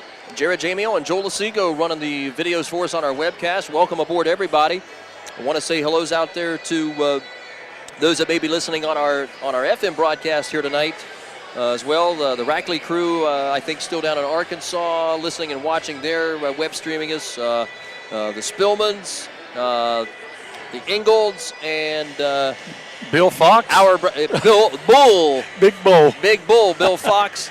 We've got some text messages from him, too. I know he was listening to our first game tonight on our broadcast on ABC Sports. Akron St. Vincent St. Mary's 17-point winners tonight. And a hello out there to our my pair of Katie brothers, Michael, your Mike Withrow, and Michael Davidson. Yes. Visiting up here from Tampa this couple of days, and nephew Aiden. Hello out there to all those folks. We've really had what an atmosphere. We've really had a ball this tournament run, and really things just started to get going in that regional semi in Athens. Really, we were in cruise control mode for the. I say that. I mean, it wasn't certainly that way for the coaches and the players. Oh no, we're just riding. We're riding the white horse, baby. Absolutely. But these are great young people. The coaches have been very good to us. Everybody's been good to us, but they've come in and they're ready to play mentally, and they're taking it right to Bay. Let's look at a few numbers just to go down through here, and I'm going to take them right off the stats, and these are pretty much official, so I'm very happy about that. Field goal percentage, 53% for John Glenn, 38% for Bay. The three-point field goals, 4 for 12, 33% for Bay, 8 for 14, 57% for John Glenn. Free throw shooting a little down for John Glenn, 86% for Bay, 6 for 7, 7 for 12, John Glenn 58%. Turnovers, Bay has 15, John Glenn has 6. Points off the turnovers, 21 points for John Glenn off turnovers, only 4 for Bay. Total rebounds 17 to 15. Bay is out rebounding John Glenn. Second chance points, Bay's winning the battle on the board. 7 second chance points to 5 for John Glenn. Bench points 3-0. Bay's bench outscoring John Glenn's. Points in the paint. John Glenn's actually winning that battle 14-10. A lot of that off fast break. Fast break buckets, this is a telling tale too. Fast break buckets, 22 for John Glenn, only 2 for Bay. Steals, non-steals for John Glenn, only 3 for Bay. Assists, 11 for John Glenn, 6 for Bay. And assists, 11 for John Glenn, only 6 for Bay. Like you said in the scoring, 17-16, Bay won the first quarter, but then the second quarter was phenomenal as John Glenn came out and beat him up 31-11. And that's where we stand right now with John Glenn ahead 47-28. Well, as we were reading some of the previews, for this Bay High School Rockets team, I think, some of the references, at least up in their area, it's a school that's up near Westlake, Ohio, just west of Cleveland, a handful of miles. Kind of references to the old Loyola Marymount basketball teams of Paul Westhead and kind of that, fill a lane, run and gun, run and shoot type style. But, we were wondering, too, has this team seen a defense like they're going to see tonight out of John Glenn? And that second quarter was a rude awakening for that Rockets ball club, getting outscored by 20. Yeah, for sure. And the thing is you have on-the-ball pressure, but the defense rotates so well the backside. Like they came out and tried to attack with the diagonal pass, and they had several turnovers, and those turnovers have led to points. And it's just been a big problem, and that's been the story for John Glenn the whole year long. They're able to pull that off, and their execution offensively, they're just so unselfish. Very few bad shots and very few turnovers. They try to keep those low, and that's been the story so far tonight. And this crowd here, we haven't talked a whole lot about it here. Just before we take our last halftime break, crowds for this game here, seemingly 2 or 3 times larger than in the first game. I mean, just a ton, a contingent of maroon and white, as you see strewn over half of this arena. Well, the back half of the arena on the bench side, John Glenn's bench side, is definitely partisan maroon. And they're very, very vocal.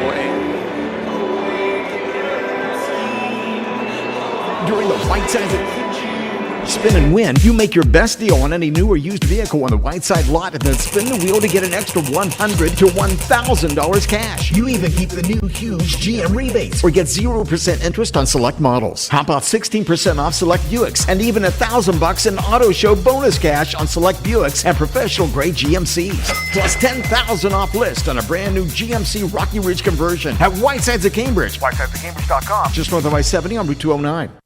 Goodwill is in need of your donations. Gently used clothing and housewares are needed. A receipt will be given for your taxes. Goodwill mission is to train and employ people with barriers. You can donate behind the Cambridge store, located by Kmart on Southgate Parkway, Monday through Saturday, 10 to 6:30, and Sunday, 12 to 6:30. They also have 3 donation boxes in the area, located at all 3 Respecs locations in Cambridge and New Concord. Goodwill is proud to support our local schools and youth. Since 1952, Southeastern Med has been your community hospital, providing comprehensive, affordable, and patient-centered care for you and your family. Southeastern Med is a proud supporter of our local youth and their involvement in athletics. Advanced, patient-centered orthopedic care. The precise treatment you need. Because balancing your life is so much easier with orthopedic care right here at home. Southeastern Med, your community hospital. St. Mary's awaiting the winner after a 17-point winner here in Game 1 this evening. Yeah, strange you say that. The head coach of St. Vincent St. Mary's just walked by us. They went down and had some words with somebody down that way. Guarantee you they're heavily scouting this game as they took a home loss to John Glenn. But there's still a lot of basketball left, and this is a proud Bay team. They're not going to give up the ghost. You're going to have to take the fight to them and get it out of them. Bay with possession to start in this second half. Jack Jellin, John Coase, Eric Painter, R.J. Sunahara. There's a finger roll reverse layup for John Coase as he gets his first 2-point basket of this ball game to cut the lead to 7. That's a nice way to start the game, start the half off for Bay as they took it right to the bucket and score on their first possession. 47-30. Muskies by 17 early third quarter. Weir around the top side for Slack. Into the post for Rackley. Rackley threads a needle between two defenders. Rackley goes up high for the rebound and takes it away from Scott Durham. Yeah, he went over the big boy, and Gillen just ran over Blevins. Rackley with a big bucket there. 14 points for Blevins, and a blocking foul called inside on John Glenn as Coase goes to the rack and gets a two-shot foul. Yeah, it looked like Weir tried to get position, must not have had his feet set, and able to get got knocked to the floor. Going to put their big scorer, John Coase, on the line, shooting two. So 6'1" senior John Coase with 7 in the game. Second trip to the foul line today, and he leaves that free throw short off the front of the rim. 7:19 left to go, third quarter, 49-30. Muskies by 19. Greg Woodard over there on the sideline continuing to give instructions defensively to his Muskie squad. 1 out of 2 for John Coase. He now has a total of 8 points. Weir works it into the front court up the right sideline. Back to the center of the floor. Blevins swings it again in front of the John Glenn bench to Tanner Slack. Slack up with it. Getting beat up by Coase. Getting tapped around by Coase a little bit. A tap dancing there. Gets it off to Weir. Weir goes high off the glass and ends up throwing an unintentional alley-oop pass to Blevins, who taps it in from the backside. Yeah. Everything going right for John Glenn. Blevins' first points of the night. His first two. 51-31. Rackley gets a piece of that pass, and Weir knocks it away out of bounds. It'll go to Bay underneath their basket. Yeah, Javon did a nice job of staying with that ball and tipping it back up into the bucket. And it'll be Coase throwing it in from under the basket out to Sunahara. Now Jack Gellin, been running the point most of the night here for the Rockets. That pass deflected again. Austin Blatt, apparently the last one to touch it. Blatt disagrees, but the ball is going to go to Bay again under the hoop. Yeah, the whole John Glenn team did. We couldn't see from our angle. We could not see what happened. Gellin will throw it into the corner for Sunahara, the 6'6" sophomore. And up high to John Coase. Beats the double team. Coase with the runner. Flips it in from 10 feet. Right down the center of the lane, John Coase. Here comes John Glenn immediately on the attack, keeping the pressure on. Still an 18-point advantage. 51-33. 6:20 left here in the third quarter from Columbus.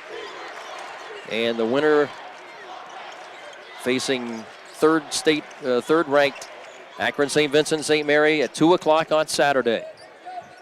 Weir and Blevins on the left side, Slack and Rackley on the right side, throwing it around the perimeter. And Rackley finally gets enough of a bump from from Jack Gellin to get the personal and that's foul. what Gellin does well. And he's not being cheap. He's just a very physical, strong-built kid, and he uses that strength. And that time he got caught trying to muscle through Rackley. Gellin's second personal foul. Rackley drives left side and goes reverse with the layup to push the lead back to 20. And that was a circus shot. Nice feed. Turnover. Rackley with 16 in the game. There's a steal. Blatt, finger roll, scoop across the lane, won't go, and a rebound for R.J. Sunahara. Long pass down the floor, beats Slack, inside to Durham, and goes off the right side glass. A good Scott Durham. Nice job looking up the floor. They beat the defense that time. That's a rare time. That's only the fourth fast break point, as you said. 2 points on the break in the first half, and the first two in transition for Bay here in the second half, who likes an up-tempo game normally. And a drive by Weir, and Weir, nice strong move to the basket to draw the blocking foul. And it's actually going to be R.J. Sunahara that's going to pick up his second personal foul. 2 shots coming for Weir. Well, and that time he just got into the body of Sunahara and went going to the hole, and Sunahara doesn't like the call, but see, they got right on top of him. 5:24 left third quarter. Weir, the lefty, with a nice shooter's touch, bangs in the first of 2 free throws. He now has 13 of the game. Chance to push the lead back to 20. Hold it there. Well, they were conferring. I don't know. Sunahara doesn't think it was on him. Well, it looked like Scott Durham got second contact, but they got Sunahara first. And Weir knocks in the free throws. 14 in the game for senior Matt Weir. They changed it and called it on Durham. Okay, so they did get Durham with the foul instead of Sunahara. 2 free throws good for Weir anyway. Here's a steal for Rackley. Across half court with it on the right sideline. Spins around Gellin going to the basket. Stops, and the pass deflected by Gellin out of bounds. Muskies will keep it under the basket. 5:08 left here in the third, up 20. Nice job by Rackley playing center field. They tried to go over the top of the press, and Rackley playing safety back there, got the basketball and able to put it in. Weir throws it in the corner for Slack. Blatt up on the high right side. Penetrates, shoots it over to Bay Rockets. Can't get it. Blatt tapped it, kept it alive. Loose ball picked up by Matt Weir, who takes it to the right corner. Baseline pass kicked away there by Sunahara. And the Muskies again will keep it from under their hoop with just under 5 minutes to go here in the third. And that's one of those little things that doesn't show up. It was a tip, but he kept that ball alive. Weir ends up with the rebound, and keeps the possession alive. Blatt's inbounds pass kicked away there by Scott Durham momentarily. Right back to Blatt. It goes out of bounds. They'll lob it up high above the three-point arc to Matt Weir. Weir around to Blatt, high screen, top of the key. Weir drives left side, goes glass with the left hand. Nice job with that left hand. Just got a quick step, gets by him. 22-point lead now, the biggest for John Glenn.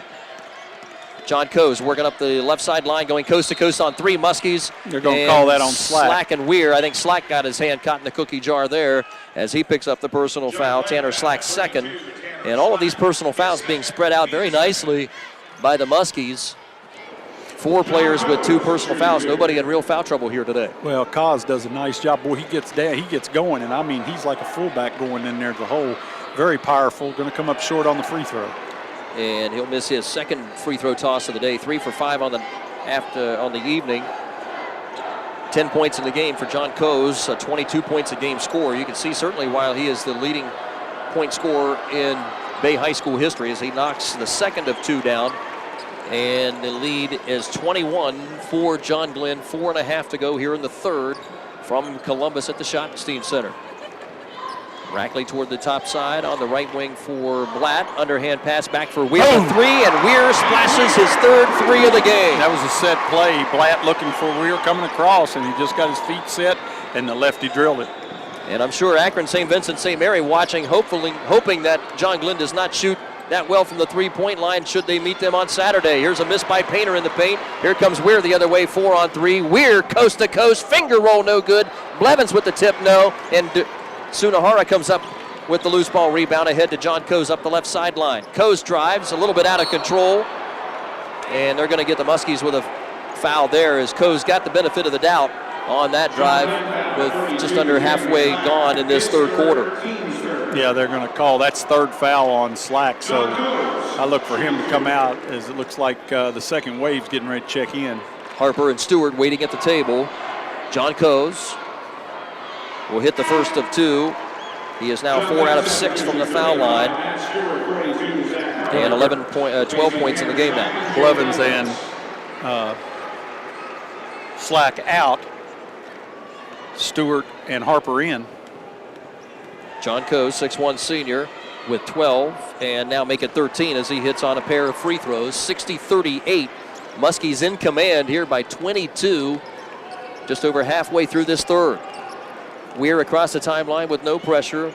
With that left-hand dribble, sends it to the left sideline for Matthew Stewart above the three-point arc. Stewart to the corner, now back up high it goes Weir. Weir calling for a Zach Harper screen around the top. Goes to the right perimeter, back to the center of the paint, drives, scoops it right past Scott Durham, and Matt Weir again they just really can't lighting stop up. him on the left-hand drive. He goes to his left, comes off of a screen, and then goes to the bucket. 9 of Matt Weir's 21 now here in this third quarter. They dump it out for a John Coes 3 on the left wing. Good box, Nice out, box by out by Harper, who gets the rebound. Yeah, nice job by Harper to get the long rebound. 3:10 to go here in the third. Rackley, wide open 3. No, off the left side. Rebound for Eric Painter. And there's going to be a Muskie foul the other way. Stewart got a piece of him as they double-teamed on that rebound attempt. I'm sorry, I shouldn't laugh, but I mean, Stewart's going to get called for that foul. That's a touch foul compared to the banging around that's going on in this game. But that's okay, that happens. 13 foul against the Muskies. Each team with 3 team fouls with 3:06 left here in the third quarter. Austin Blatt goes to the bench now with 7 points in the game. And Blatt with another yeoman's effort on the interior for John Glenn tonight on the defensive end. Yeah, no doubt. He just does those little things. Blevins back into the game. So it's Blevins, Stewart, Harper, Weir, and Rackley. Here's a runner in the paint. A little out of control there by Jellin as he ran over Harper. No call. Not going to get the call there. Here's a runner by Coes into the paint. The teardrop won't go, but the rebound tapped out by the Muskies, recovered by John Coes. Coes again penetrates the lane. Finger rolls it in with the right hand in front of the iron and cuts the deficit back down to 22. Well, just a lot of physical play on the inside. Muskies falling down all over the place. No call. Well, I would say not falling down, but getting knocked down. Well, yeah. Rackley And they're smacking at the ball. Along the right wing. Here's Weir with a drive, and there's going to be a foul before the pass by Matt Weir. Weir gets That looks like number 11, Georgie is going to get called for that foul. And this is not cheap play. They're having to sell out. They got to get back in this game, and they're just giving it all they got. Cole Gurgey with his third personal foul, number 4 against the Rockets. Rackley pulls up from the elbow, fakes the shot, gives it to Harper. Harper's pass deflected away, but recovered by Weir. 3-ball Weir, splash again, and 10 threes in the game for John Glenn, 4 of them by the senior Matt Weir. Well, there you go. It looked like it was going to be a turnover for John Glenn, and we were able to get it back and hit the 3. 65-40, biggest lead of the game for John Glenn at 25 with 2 minutes left here in the third. Coase working on Blevins, flips an underhand pass to Durham. It's batted right back to Coase. Knocked away by Weir momentarily. Good recovery by Gurgey to save the turnover. 3 in the corner for Coase won't go. Sunahara offensive rebound, jump hook in the lane is good for R.J. Sunahara. Yep. That is his first points of the night.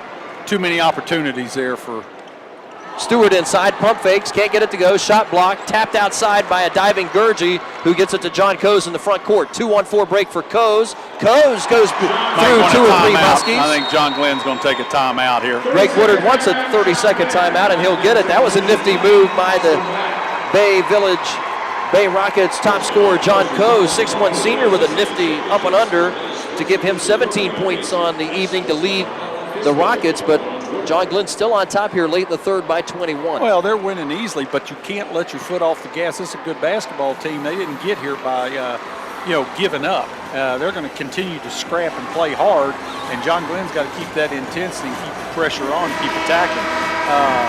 Not a good stretch there for the Muskies. I'm sure that's what Woodard's telling. Might be a little winded. They're playing hard. 1:28 remaining third quarter here at the Schottenstein Center of Value City Arena in Columbus. 65-44.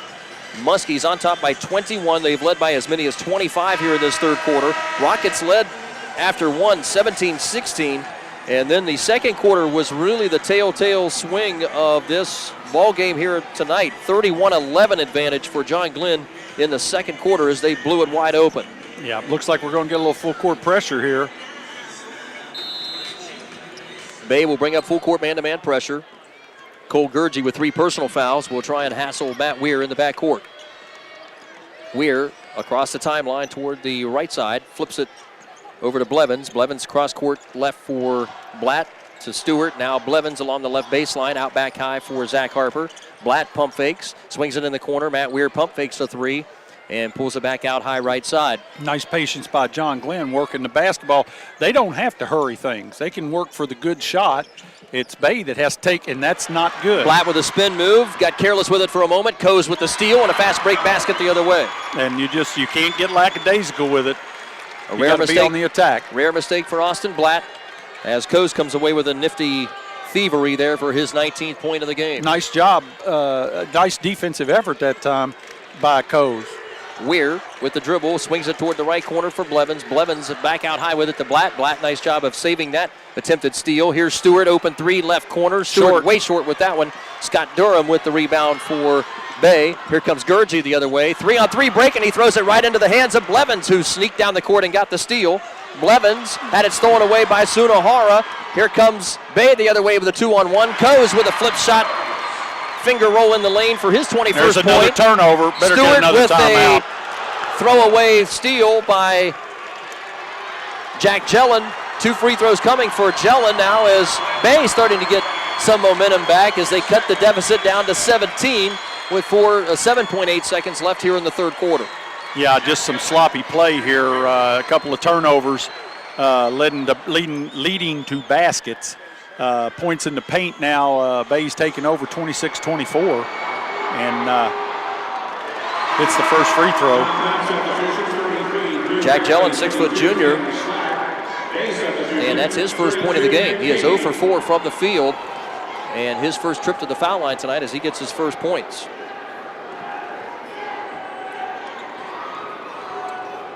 Bay has been very good at the free throw line, actually a little better than John Glenn here tonight. And as I say that, this is the free throw.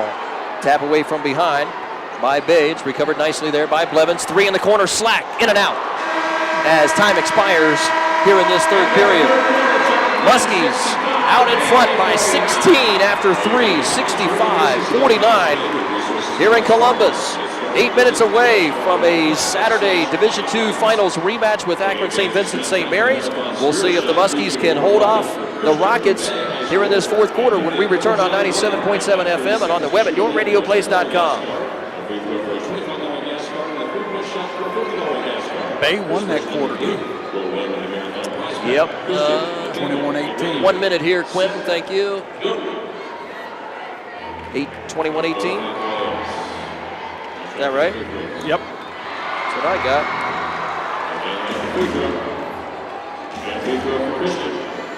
No problemo.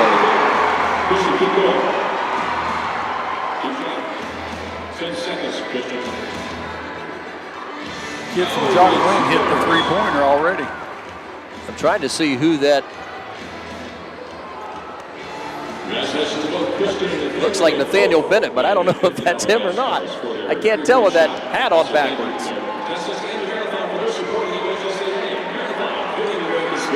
I can't tell.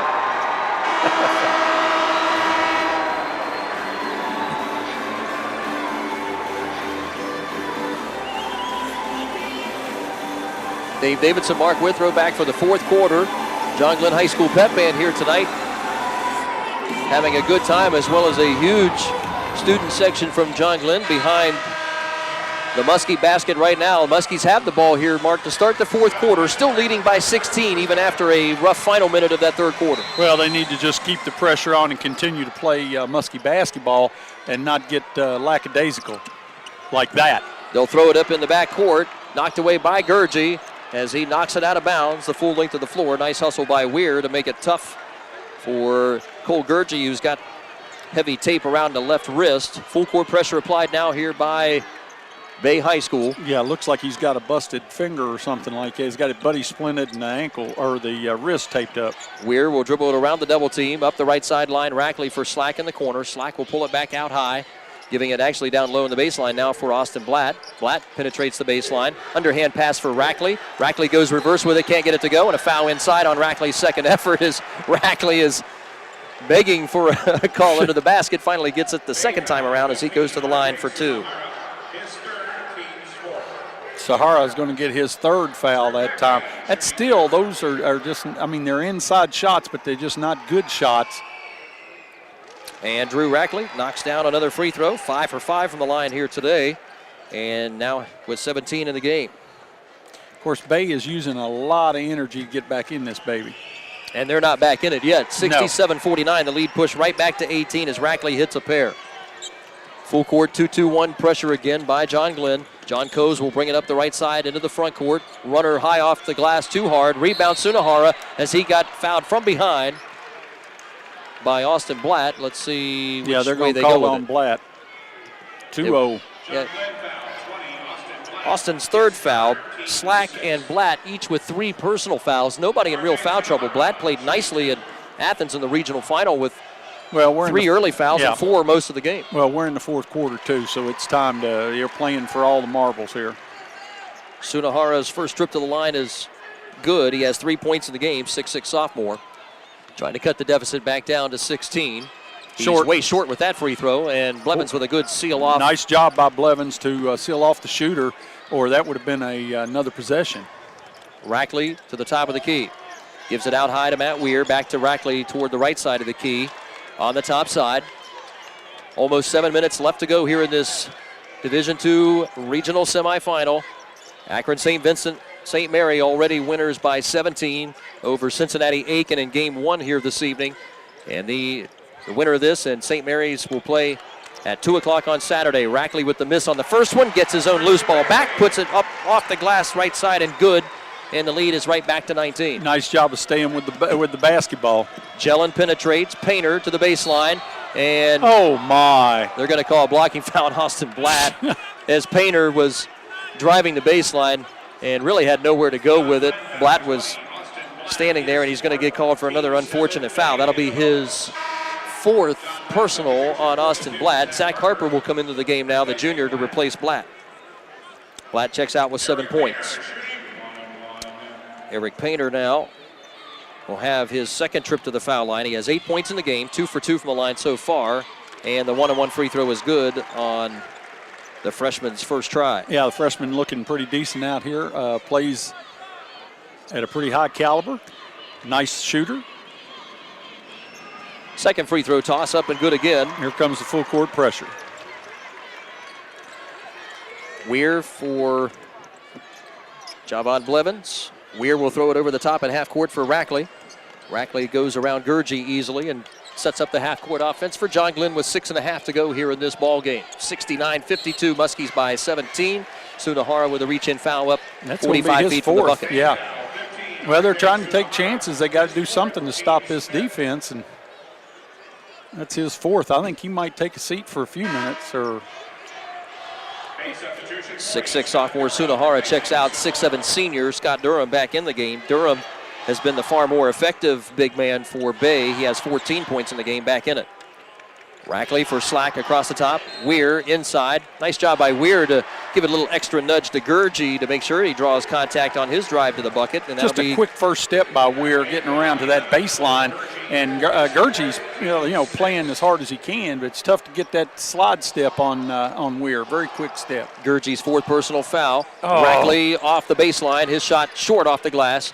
Rebound for Durham. Here comes John Coase pushing it ahead 3-on-3. Coase to the basket. Traveled with it. Forcing the action a little too much right there is John Coase, the senior, the leading scorer in school history. Well, he's a big, the leading strong scorer in young this man, game. and boy, he just gets a head of steam and gets going, goes to the bucket hard. That time they double-teamed him at the last second, and I think he shuffled his feet a little bit. Turnover to John Glenn. Slack trying to get it in, tapped away by Gurgey, out of bounds. Muskies will keep it from under their basket, going the full length of the floor. 6:15 remaining, fourth quarter. Muskies by a 17-point margin. Timeout taken by Coach Greg Woodard. We'll take timeout with them here on WILE-FM and on the web at yourradioplace.com. John Glenn 69 and Bay 52 here in the fourth quarter. Back with Muskie basketball here in Columbus after this. All right, 1 minute here, thank you. Yes, sir. I need water. Well, big fella, looking more and more like a rematch. Yeah, boy. And that will be. Smelling it. Hey, that will be a war. We are smelling it. Whew, that's a long way. Golly, I'm dizzy. Well, she just flipped. She came close to full court. Golly. Saw your head bobbing up and down there. Like, Well, normally they stop about half court, man. She kept going. well, she had the momentum up. Why not? Makes my knees hurt watching it. Thanks, Quentin. Thanks again to Quentin Archer back in our WILE-FM studio. Joel Losigo and Jared Jamio running the videos for us on yourradioplace.com. Hope you're watching and listening and enjoying our broadcast and webcast here this evening. John Glenn just 6 minutes plus away from a Saturday finals rematch with Akron St. Vincent St. Mary, leading by 17.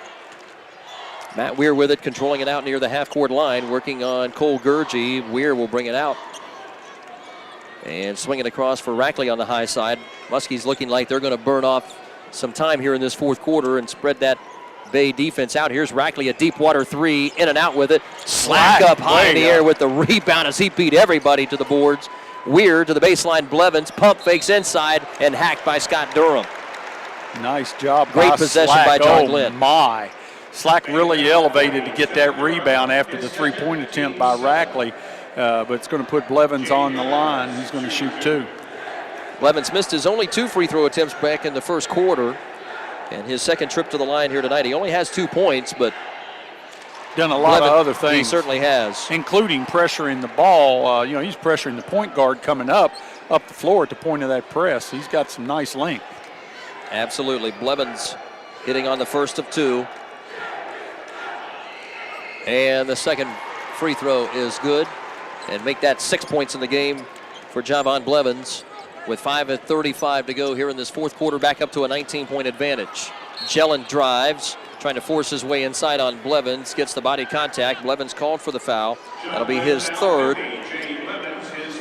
And it'll be Jack Gellin back to the foul line for the second time. Well, again, this is Gellin's game. He's very strong, very well put together there, and he came in, just muscled his way in and gets the foul called, goes to the free throw line. They're scoring with the clock stop, which is what Bay would love to do. But again, Gellin only with 2 points. That's only his second point of the game. He is 2 for 3 from the foul line. No field goals made. He is 0 for 4 from the field. Second free throw attempt is good again. So a pair of free throws there for Jack Gellin.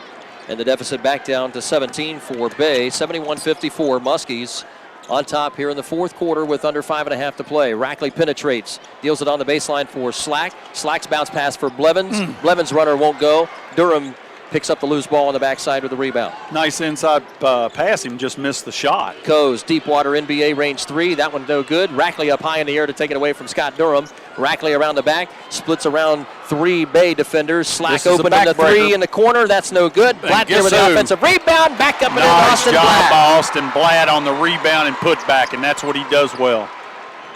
9 points in the game, Austin Blatt. Here's a wide open 3. Gurgey in the left corner. Gets the rebound. Left him open, and Blatt's there again for the loose ball pickup. Weir up the left sideline. Rackley to the hole, uncontested with the layup. And right now, it looks like Bay is just about quit, or they're gassed, one of the two. Well, I think they're tired. They've expended a lot of energy to even cut it into the 16 or 17. Pass deflected out of bounds. You can just look at their faces. They could probably use a timeout. They're a little gassed right now. Getting up and down the floor is John Glenn. 4.5 minutes left here in this fourth quarter. 75-54. Here's Gellin with a 3. Airballs that one. Weir picks up the loose ball. Looking to run again. Pass behind off the backside of Slack as he recovers it on the sideline and resets the offense with Matt Weir up high. Weir, Rackley, Blatt, Slack, Blevins, all 5 starters remain in the game for John Glenn with a 21-point lead almost halfway through this fourth quarter. Rackley to the sideline for Weir. Blevins in the right corner. Blevins throws it over the top for Weir. Muskie's burning off some fourth quarter time now. Well, and Bay is just chasing.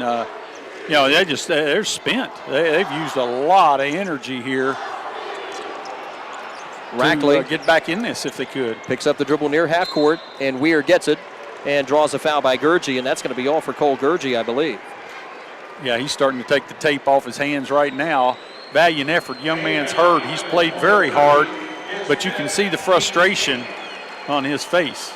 Cole Gurgey with a 3-point basket back in the first half, his only points of the game, and he will exit the game with 5 personal fouls as R.J. Sunahara, 6'6" sophomore, checks in with 4 personals. Well, and they've had a great year, but you can see the frustration on their face.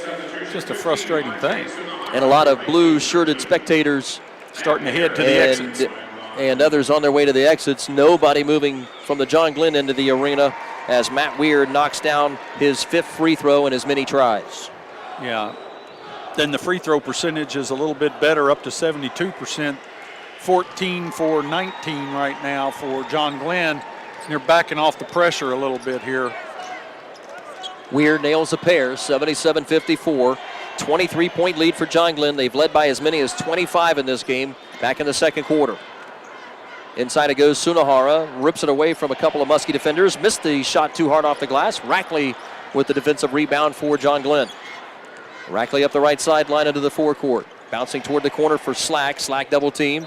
And ball's tapped away from behind by Durham. They're going to say last touch by Rackley, I believe. Turnover to Bay. Looked like he got killed in there, but I'm too far away to view it. But it's a turnover, and here comes Bay with the ball. 3:20 to go.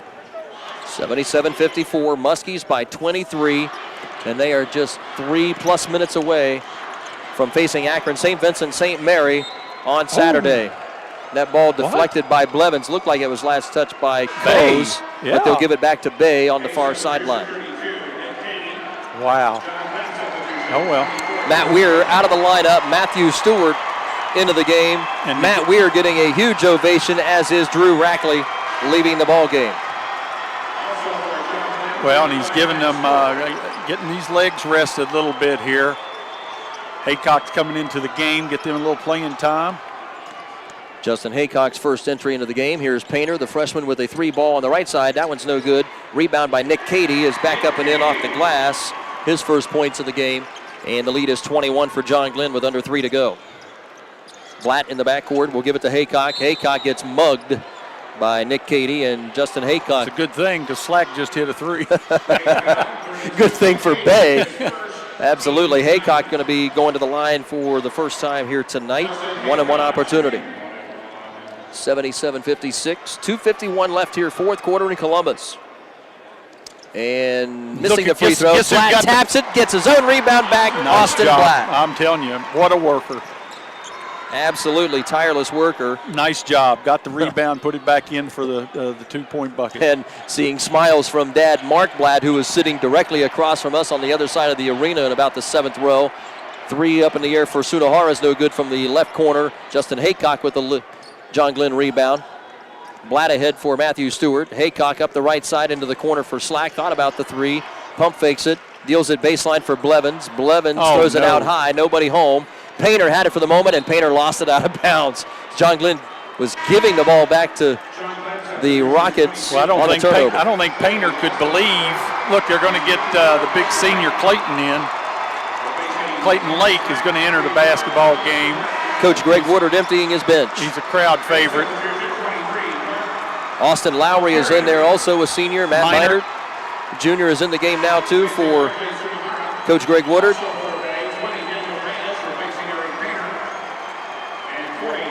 And Jack Jellin, Eric Painter, and Nick Cady will lead the lineup right now for the Bay Rockets. 2:14 left to go, fourth quarter. Well, and this is a proud team, Bay. They've had a fine year. They're young. You might be back. You never can tell. But John Glenn just too much for the Rockets tonight. Matthew Stewart, Justin Haycock, Matt Minert, Austin Lowry, and Clayton Lake. Lowry and Lake, the 2 seniors in the lineup right now for Coach Greg Woodard. Shot missed by Lake on the jump hook. Here's a pull-up 3 off the back iron, no good for Bay. Rebound tapped around and kept alive by Bay. On the baseline, a runner off the glass is short for Max Showalter, and the rebound for the Muskies. Minert gets a rebound, kicked it out to Haycock. Haycock across the half-court stripe for Matt Stewart. Stewart for Minert, back to Stewart. 3 ball for Stewart. Boom. Bang for Matthew Stewart, who gets on the scoreboard. Nice ball movement even by this unit. 11th three-point shot for the Muskies tonight. 82-56. Final minute 20 of play here in the fourth quarter. Lobbed over the top into the corner. That's Daniel Braddock. The ball bouncing around wildly to the left side. Haycock diving for it, but it's secured there by Durham. Durham's pass toward the corner off the fingertips of Kyle Thompson, out of bounds. Another turnover going to John Glenn. And now Mace Snyder will get in on the act wearing that facial protector, the nose protector. Matthew Stewart coming out of the lineup now and getting an ovation from the Muskie faithful. Yeah, nice job, little full court pressure here by the second unit. Final minute, 9 seconds of play here in this fourth. Matt Minert and Justin Haycock Listen to will the control crowd it starting in to the backcourt. rise. There's going to be an illegal screen on Austin Lowry in the backcourt on Matt Minert. Muskie fans don't care. They're up on their feet waving those final 4 towels that they all received just a couple of days ago. Well, the crowd is getting fired up. They know they're going to be in the finals, their first trip to the state. 2 o'clock tip-off on Saturday, and we'll have it right here on 97.7 FM on your radio dial. Double team up on the high post. It'll be sent outside. Stolen. Jumps. Has Who it will stolen score? away. They're Matt Minert going coast to coast. Minert, look out. Oh. Minert gets the ball knocked away and has his right arm pulled down from behind. Muskie fans, the student section, calling for intentional fouls. They're not going to get it. Matt Minert's going to go to the free throw line for his first 2 free throws of the night. Well, I think we're glad Minert wasn't hurt. I don't think it was anything vicious. I mean, they're just going down hard trying to defend, and they were a little bit behind. Minert misses the first one. 6'1" junior with one more shot to get into the score column here. 47.8 seconds left from the Schottenstein Center here in Columbus. 82-56. John Glenn in command here of this one. Didn't look like it was going to be that way after the first quarter. Looked like we were going to have a fight on our hands for sure. And the second quarter really turned the tide, and as did this fourth quarter for John Glenn. Minert's in the books as he hit his second one. 83-56, final 45 seconds of play. Dupps will send it up high for Showalter. Showalter's pass is batted away by Matt Minor. Haycock diving headfirst to the other end of the floor. Nice hustle. To try and save it. It'll be Bay Rockets basketball. That kind of tells you the way John Glenn plays. They're all smiling. He came from half court. Nice effort diving for that ball, and that kind of typifies John Glenn's effort.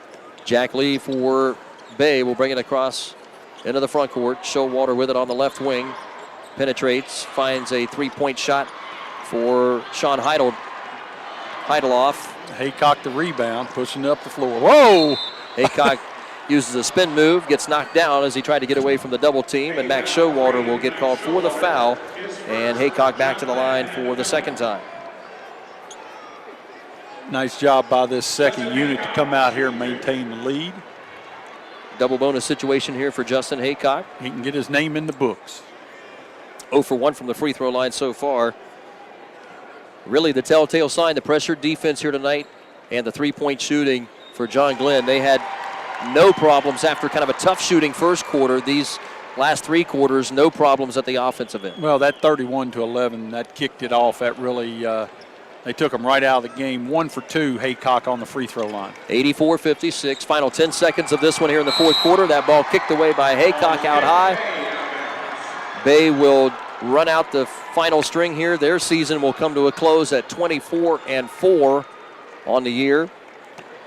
First place in the Great Lakes Conference up near Westlake, Ohio. Jack Lee will bring it across, flip it out for a three-point shot. Missed everything on that. John Glenn winners in the semifinal. We're going to the finals. St. Vincent, St. Mary, 2 o'clock Saturday. Waiting in the wings. An impressive defensive effort once again here from John Glenn as they stifle the high-powered, high-octane offense of the Bay High School Rockets. 84-56. John Glenn in convincing fashion here in this one tonight. Just a nice overall effort by John Glenn. They came out and established what they needed to do. Never let their foot off the accelerator. Bay, a very admirable, very good basketball team, admirable effort, but just not enough tonight for John Glenn. So our post-game report will get underway here in a few moments. Our Wally's Pizza and Subs Muskie player of the game here on this Thursday night. Still lots to cover in our post-game report. We'll do that and more. Muskie players going over and sending high fives to their student section behind the basket, as are the cheerleaders. All smiles right now for all of the maroon and white land as they will get a dream matchup here again in Division II in the state final game, 2 o'clock on Saturday with Akron St. Vincent St. Mary. Lots to talk about in our post-game report. Mark Witho and I will bring it to you when we return on WILE-FM and on the web at yourradioplace.com in just a moment. Impact Action Sports Photography is UHSA's official state tournament photographer. Check the official program for more information. On behalf of the OHSAA Commissioner and Board of Directors, we thank you for joining us in this session. We start out tomorrow morning in Division 4 with Willoughby Cornerstone and Christian against Columbus Wellington School. That game will tip at 10:45. Have a good evening and a safe trip home.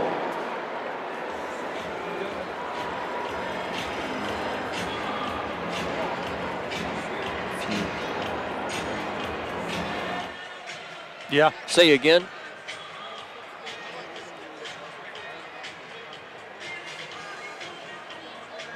I'm talking about on the on this stat thing. So I don't know how long they'll leave this up here.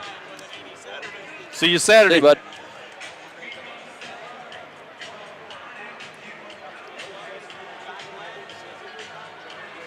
One more.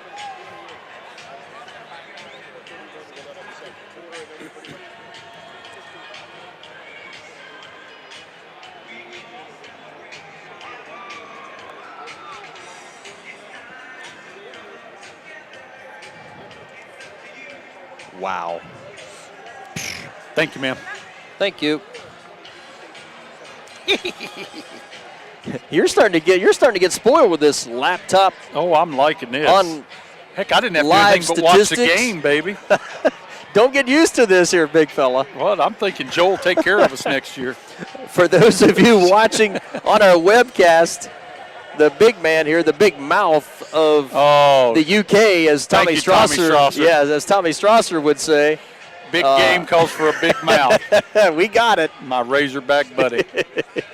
He has been camped out here at this press table on courtside here with this laptop, live stats in front of him. I mean, this dude is in heaven. The only thing he needs is another gigantic bottle of water. I didn't have to write anything, man. It was cool for days. It was excellent. And you probably got, well, I'm sure you got probably some chitter-chatter on your phone, too. And they're accurate. Oh, yeah. Yes, I do. Oh, my. Oh, you want accuracy, too? Well, yeah. Thanks, Quentin.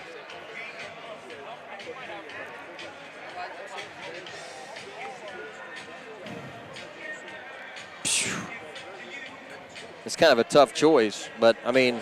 I'm glad it's your call. What do you mean it's my call? Being the senior man. What do you mean it's my call? Because that's the way it goes. Being the elder statesman. Yeah, you might be able to get. I can see that. Oh, my. We got no choice. Yeah, got to be. Thanks a lot to Quentin Archer back in our WILE-FM studio. Thanks to Jared Jamio running the camera again here for the 5th straight game on our webcast. And Joel Lasigo here tonight also engineering the video broadcast in the absence of Adam Green. Thanks, guys. Great pictures once again. Hope you enjoyed this one. Again from Columbus in this Division II semifinal. John Glenn in convincing fashion after a bit, we call it a rough first quarter. It really wasn't. Rockets led 17-16 after one.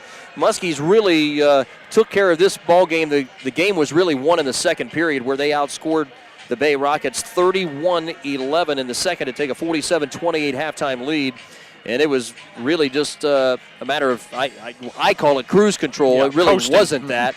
But for the most part, it really was from what we're accustomed to seeing out of this number one team in Division II. Rockets won the third quarter 21-18, and then the Muskies, again, the defense, it just seems like they flip the dial and they just crank it up once again really whenever they want to, a 19-7 advantage in the fourth. Well, they jumped on them. That 31-11 second quarter, they jumped on them. Next thing you know, and we're calling the game, and then all of a sudden, boom, they're up 16, 19 points.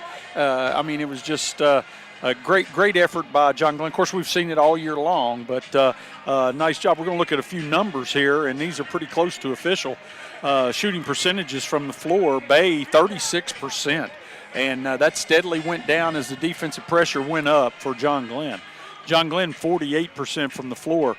John Glenn shot 28 for 58. 3-point field goals, 50% for John Glenn, only 18% for Bay.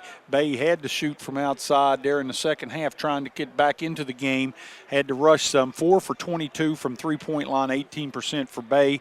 11 for 22, 50% for John Glenn Little Muskies. The free throw percentage, 76% for Bay, and John Glenn started off very dismal from our perspective, but ended up shooting 68%, 17 for 25 from the free throw line. Turnovers, 22 for Bay, 12 for John Glenn. Points off those turnovers, John Glenn 26 points off of turnovers. And that's a telling tale. That's how John Glenn's won games all year long. Only 11 points for Bay.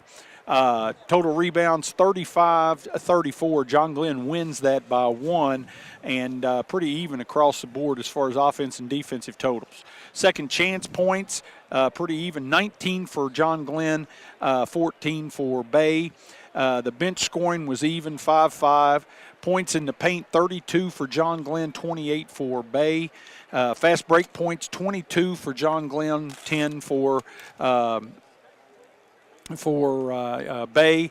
And looking at the scores, 17-16 Bay wins the first quarter, 31-11 John Glenn wins the second quarter, 21-18 Bay wins the third quarter, and then 19-7 John Glenn wins the fourth. Final score 84-56. John Glenn moving to the finals Saturday afternoon, St. Vincent, St. Mary. All right, Paul Eric over here, one of the assistant coaches for Greg Woodard. We're going to see if we can get a quick word in with Coach Woodard. I know you ought to talk to him. 6 times he's been here. My goodness, the guy, he owns the place. He's right here. You can stay here and chat with us here too. We'll take a break and we'll come back. We'll chat with Paul Eric here for a moment as John Glenn wins it by 28 here in this semifinal in Division II. They will play in the championship game at 2 o'clock on Saturday against Akron St. Vincent St. Mary. More to come on the postgame report after this. Here, we'll ask you a couple of questions there, Mickey Mouse. All right, thanks, Quentin. That's the grandsons. 3-minute break here again, please. I thought we might have a tight game at first quarter. Second quarter, they blew their doors. First quarter, we kind of caught fire.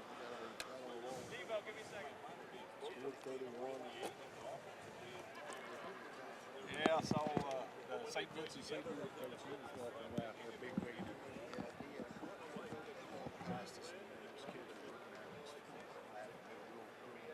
It's all right. That's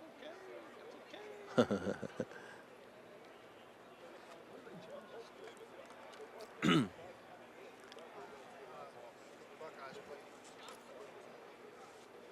Yeah, well, they got second round NIT, right? Yeah, but not here, is it? Yeah, it's here. Is it here?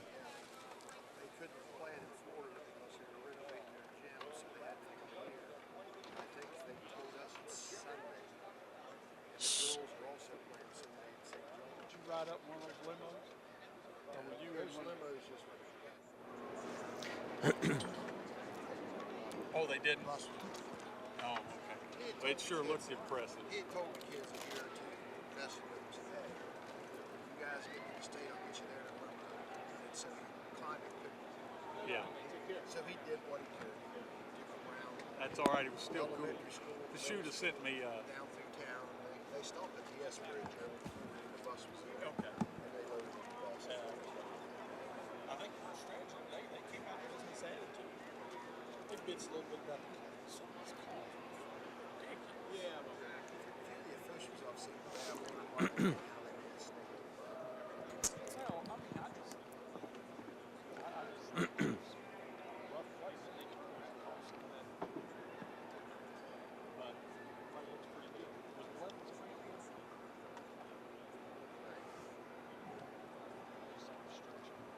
All right, Jared and Joel. Yeah, I see it. Another breakdown here. We'll talk to Paul here for a couple minutes. Player of the game. Later, we got one more 3-minute block here before we sign it off tonight. Thanks to all of our webcast viewers here tonight. 30 seconds here before we resume on the FM side after the break. Congratulations, by the way. He's kind of taking it for granted now. Hey.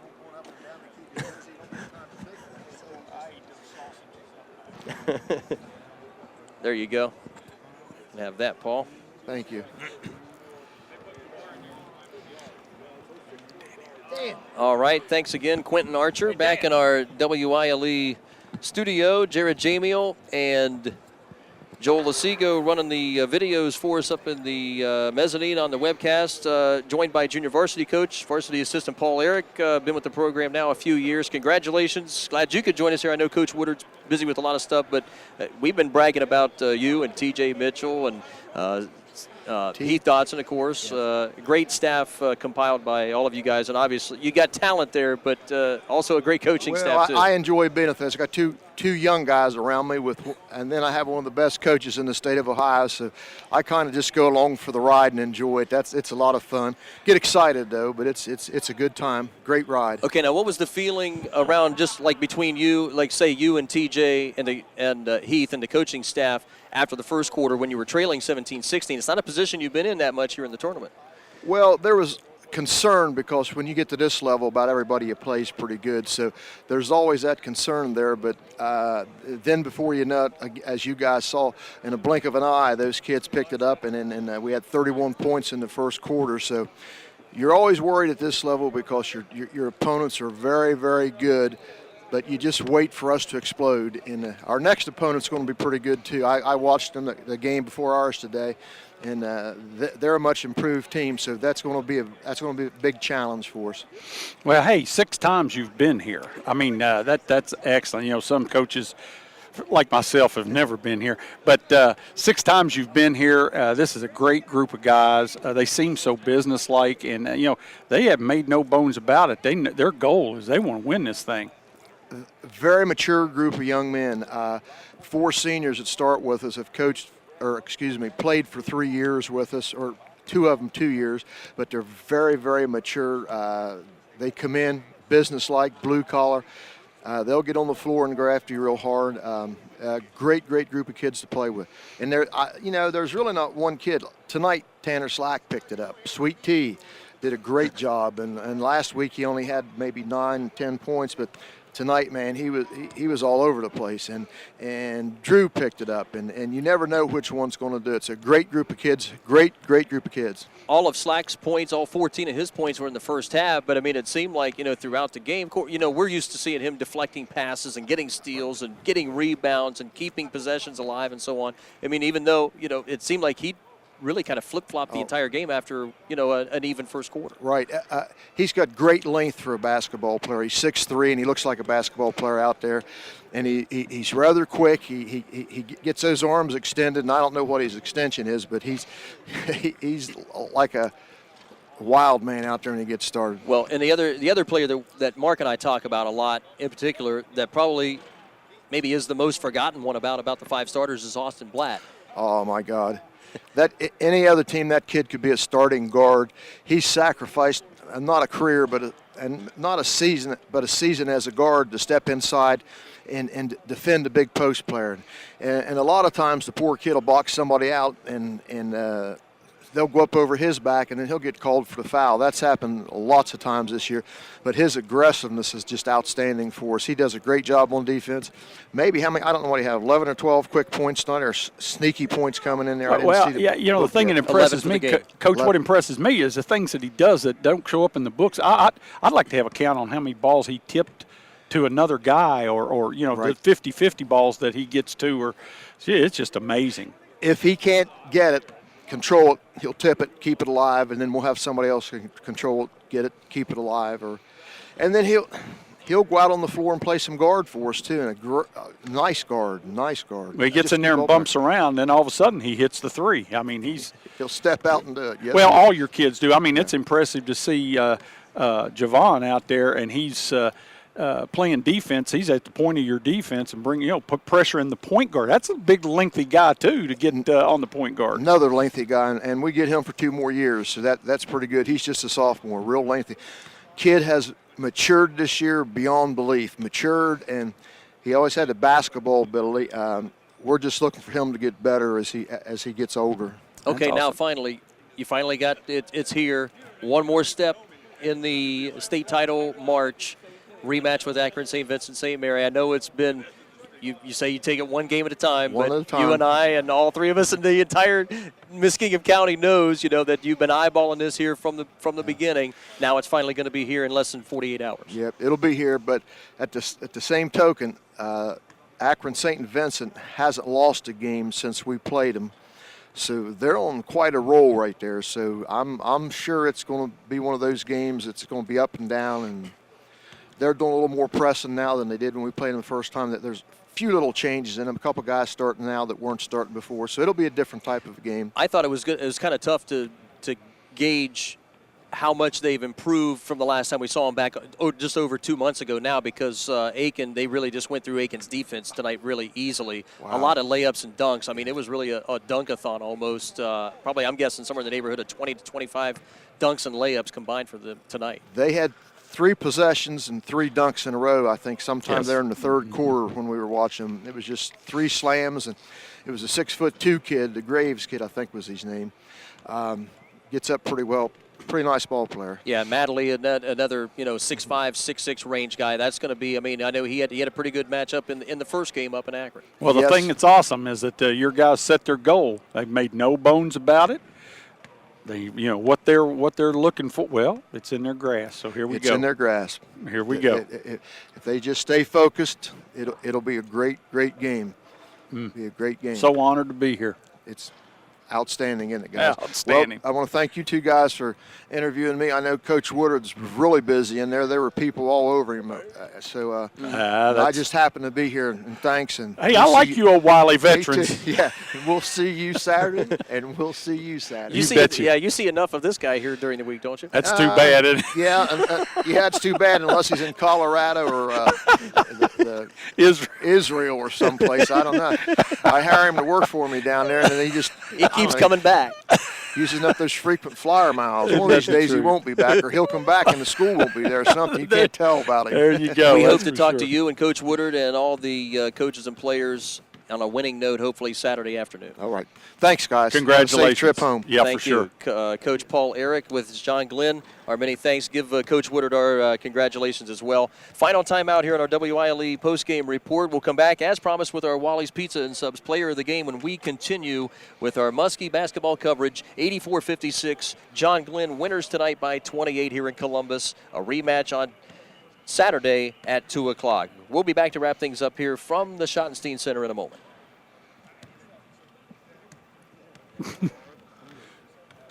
We might have to hustle. We might be the only there's ones Greg on. Nell. Who? There's Woodard going across. Oh. Right there now. He's got mobbed by the rest of everybody. Yes. I shut the computer. Hold on. Yeah, I think so. Oh, no. Close that lid, big fella. Oh, no.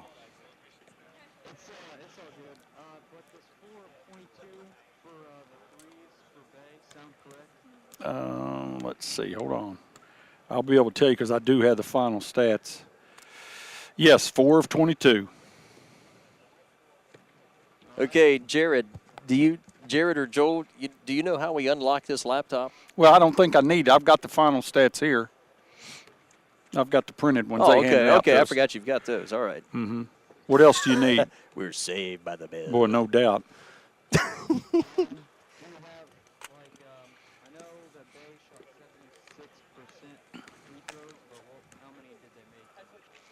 You got 16 for 22. Oh, where's the other? You've got all yours over here. Here they are. Where's the other? Oh, here's the final. Okay.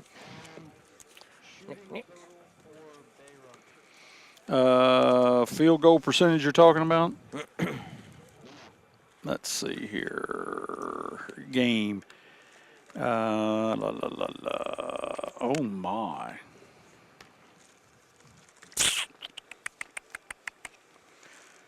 Game, I have 18 for 50, 36%.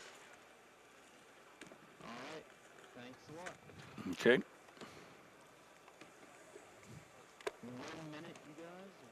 All right, thanks, Quentin.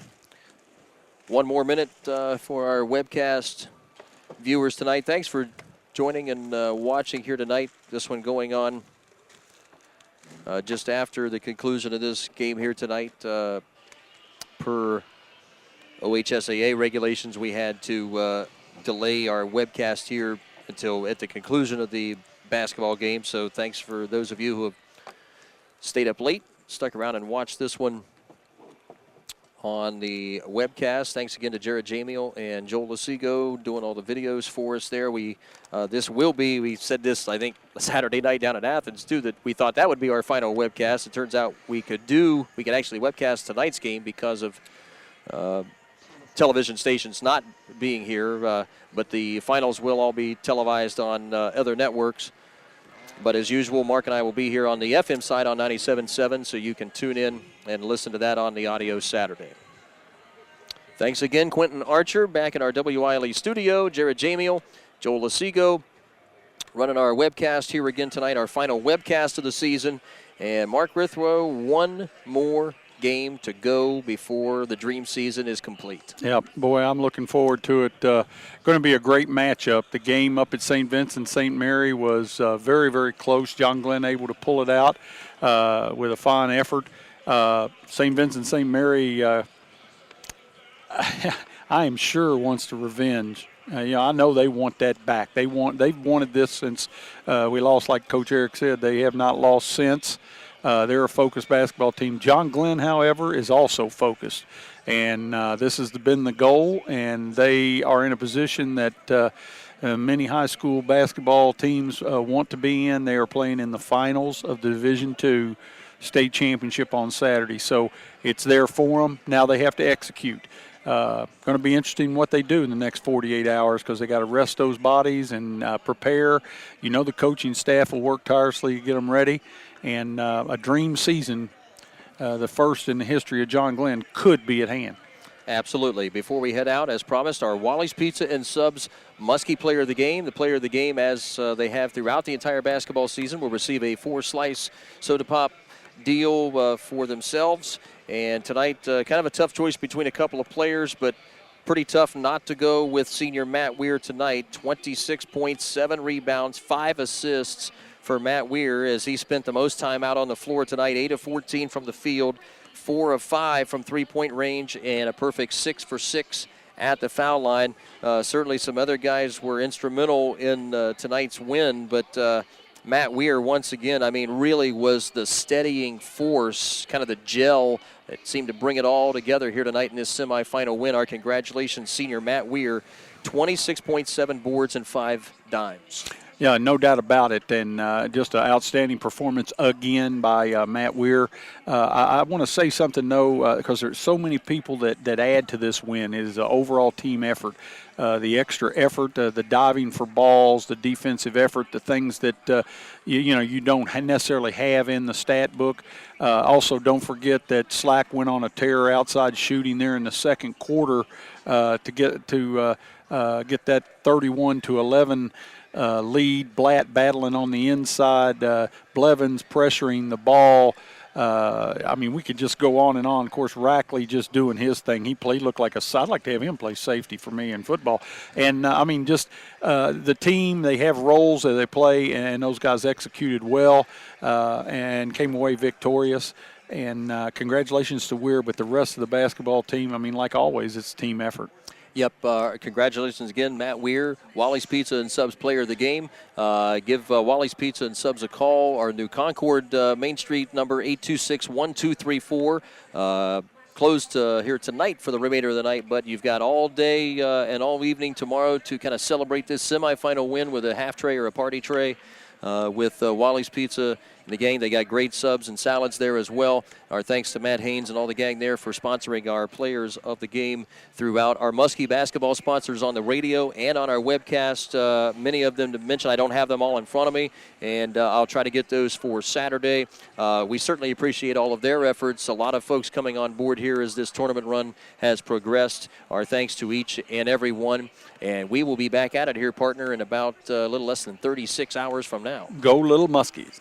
Muskies winners here today, 84-56.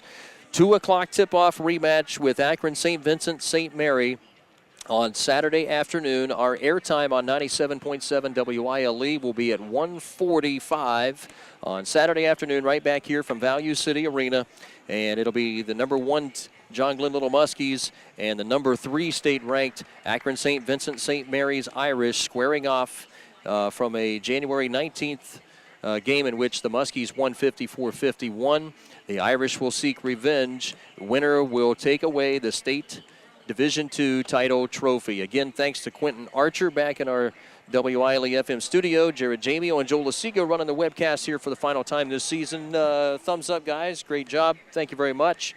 And our thanks to Paul Eric for coming by and chatting with us from the John Glenn coaching staff as well. Thanks to all listening and our sponsors as well. And we'll hopefully hear back from you again, 1:45 on Saturday. Mark and I will be back here at the Schottenstein Center. We hope you'll join us for that one as well. From all of the AVC Sports Crew gang, Mark Withrow and Dave Davidson courtside here at Value City Arena, saying so long here on this St. Patrick's Day night as the Muskies win it by 28 over the Bay Rockets, 84-56. We'll see you back on Saturday.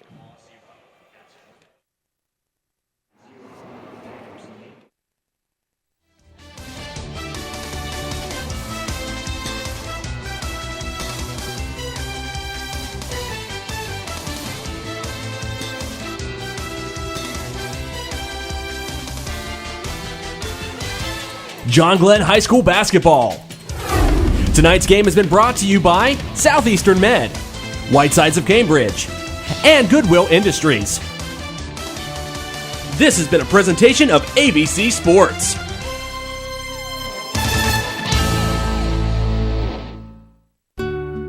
Since 1952, Southeastern Med has been your community hospital, providing comprehensive, affordable, and patient-centered care for you and your family. Southeastern Med is a proud supporter of our local youth and their involvement in athletics. Advanced, patient-centered orthopedic care. The precise treatment you need. Because balancing your life is so much easier with orthopedic care right here at home. Southeastern Med, your community hospital.